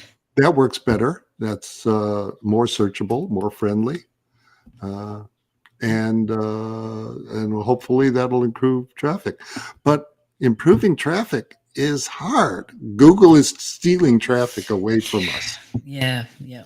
and that's only going to be more so as they find ways to scrape more website information and put it on their pages surrounded by their ads. Right. They make money out of it. So it's going to be something we have to really watch. So, hopefully we'll be able to keep tapping into your knowledge in the community as well. And you can keep us abreast of what we need to do, because I think that's going to be really, really important. When you showed me that on the pin, I almost thought, have you got a yellow taxi? Because Heidi always had the little yellow taxi. I don't have it here. I should get the taxi, but Love that. Vicky. Anyway, anyone who's not listening, I was actually hosted at Larry and Heidi's house once as a guest speaker as COVID shut down New York. It was very interesting, and it was the first time we met with quite a lot of distance between us in a really big circle, but very grateful for that. It was a lovely experience. I met some amazing people. Well, Larry, thank you so much for joining us and for being our amazing final speaker for this incredible event. Cannot believe that we have finished 24 hours already. So thank you for staying up so late, and I hope you have a really lovely sleep, because it must be midnight for you now. No turning into pumpkins. It is. Yeah, but it's okay. It's okay. I often work late. When it's quiet. I'm in Midtown Manhattan. It's the only time it gets kind of quiet, except on the weekends, and then it gets noisier after midnight. Oh, gotcha. Got you. Okay. Well, with that, I thank you again, and I shall let you go. So, folks, I'm just letting Larry see you later. Thank you so much. Bye. And just to everyone, just a final little plug to remind you, if you haven't already, please sign up to our replay hub, where you get all the replays, and you will get first dibs on new content and specials that we've got for you, including, if you didn't hear earlier, there's a very cool app coming that sounds absolutely amazing, and you will be the first to know if you join up. So I want to thank absolutely everybody for today. I've just seen, I'm just catching a couple of things. Jim, you better get in touch with Larry, because your site needs an update. So there you go. I'm not sure about how can I pin it on my computer live stream chat. Sorry, McKay, I'm not sure. How can I pin it on my computer live stream chat? That sounds like a coding thing. Maybe if Larry wants to jump, you want to write your comment after the stream has ended, and the authors will revisit for any comments and might be able to give you some information on that question. Me not being the web guy, I certainly can't answer it right now. And Lisa, loved you on as well. I've loved having everyone here. This is just beautiful. Just winding up with some lovely comments here. Learned so much from Larry. I did too. And from everybody. We've got Bruce saying, "Oh, yes, you can celebrate, Cami." Thanks to you, Bruce, too. Bruce was a speaker earlier today. We've had just some amazing people all day. And, well, for those in Australia like me, it was all night and half the day. We are really ready to celebrate. I do have to run off to a client meeting shortly. So once again, I thank Mark, the entire RISE community, Cami and the team, Ian, Dan, all the speakers. I don't want to miss any of you, but there's so many of you, and I do have to wind up. Thank you so much for being part of this incredible adventure, and stay tuned for more. As I said, get into that hub, and you never know, maybe you'd like to join the RISE community. You can head over to Mark Schaefer's website and learn all about that there.